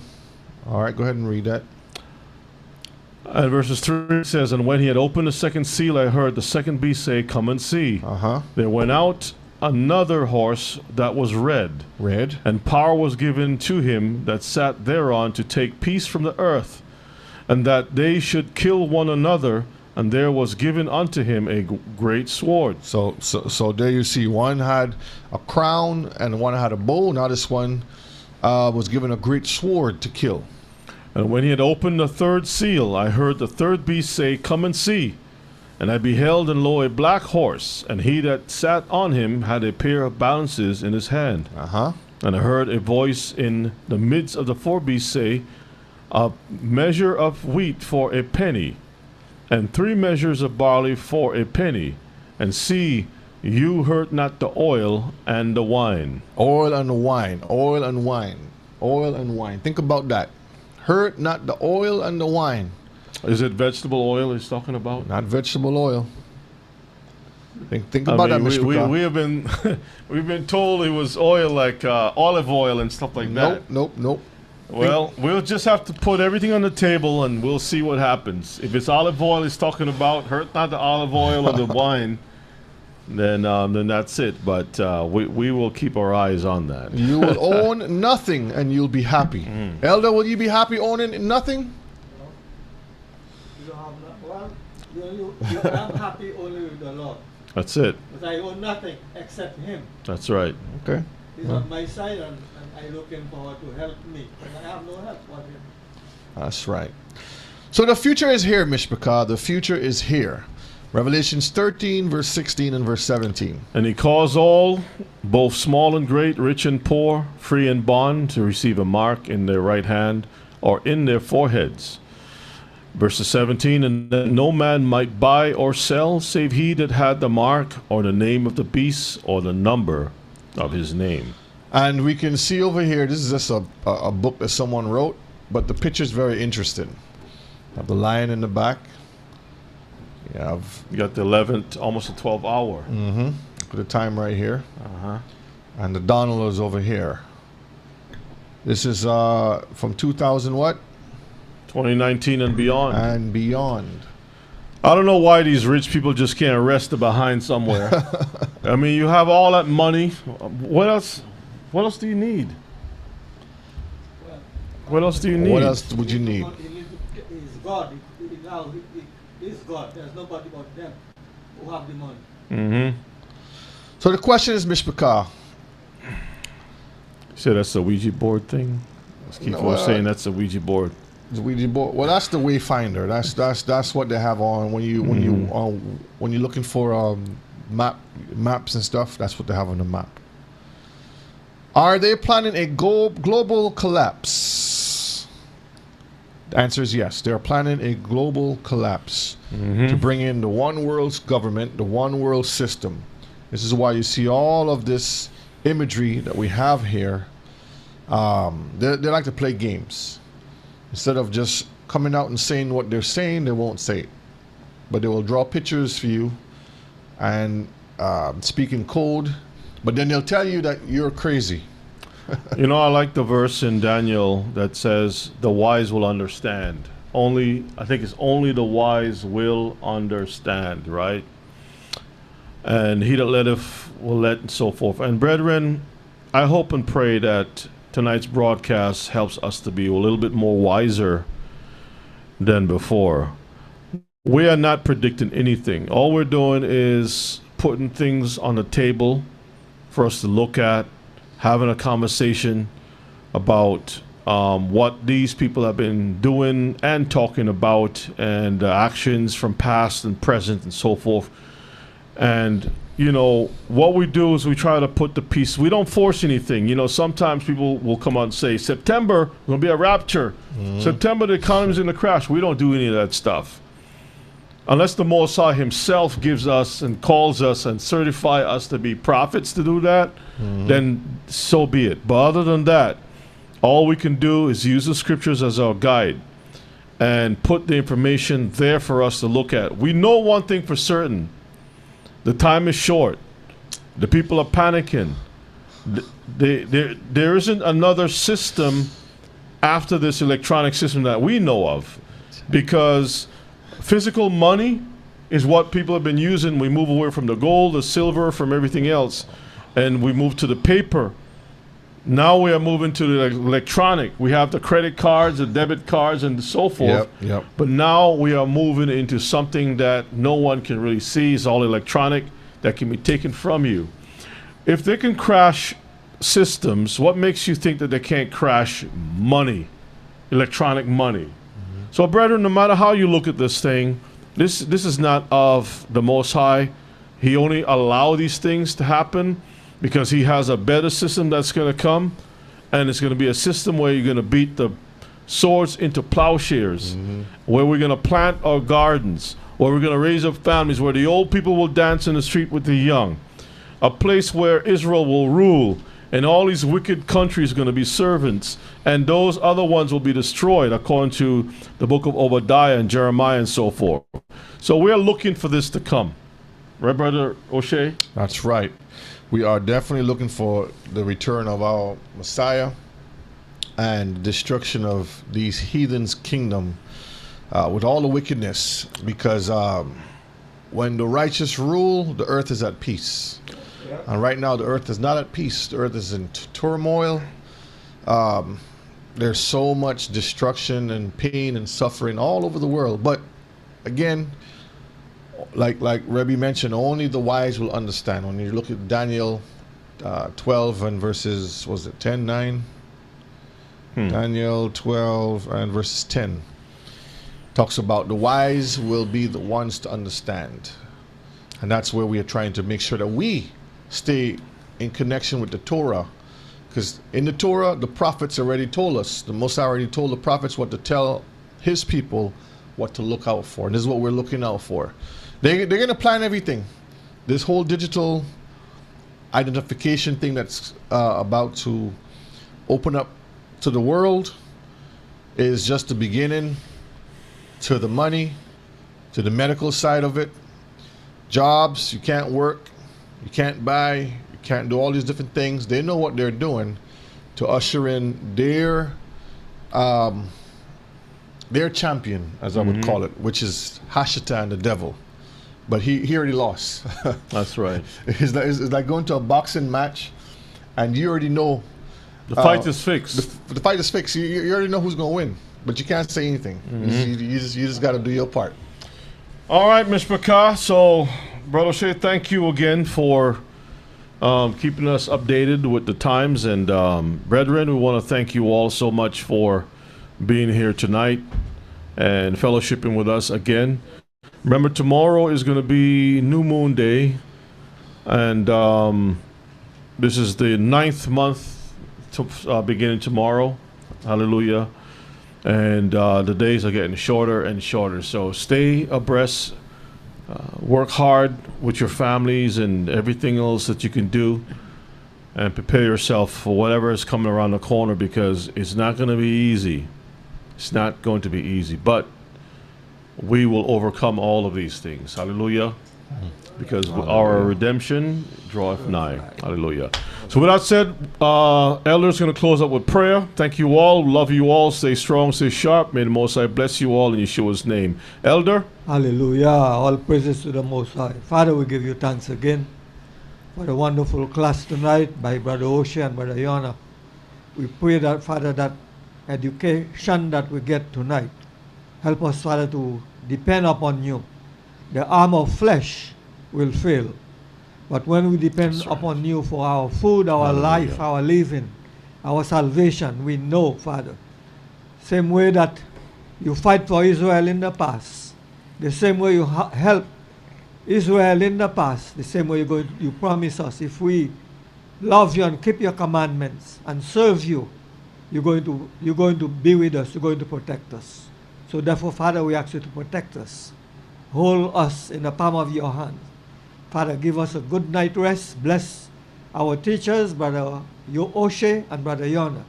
We pray that thou may continue to feed them with the words and continue to help us, that we all will put our heads together and continue to walk right. So when you shall come, we all may have a part in your kingdom. This we ask. In Yeshua's name we pray. Amen. Amen. Let the words of our mouth, meditation of our hearts, be acceptable in your sight, O Yahweh, who is our strength and our Redeemer. Again, love you all. Stay strong, stay sharp. We say shalom. And tomorrow is New Moon Day. New Moon Day. Shalom, family.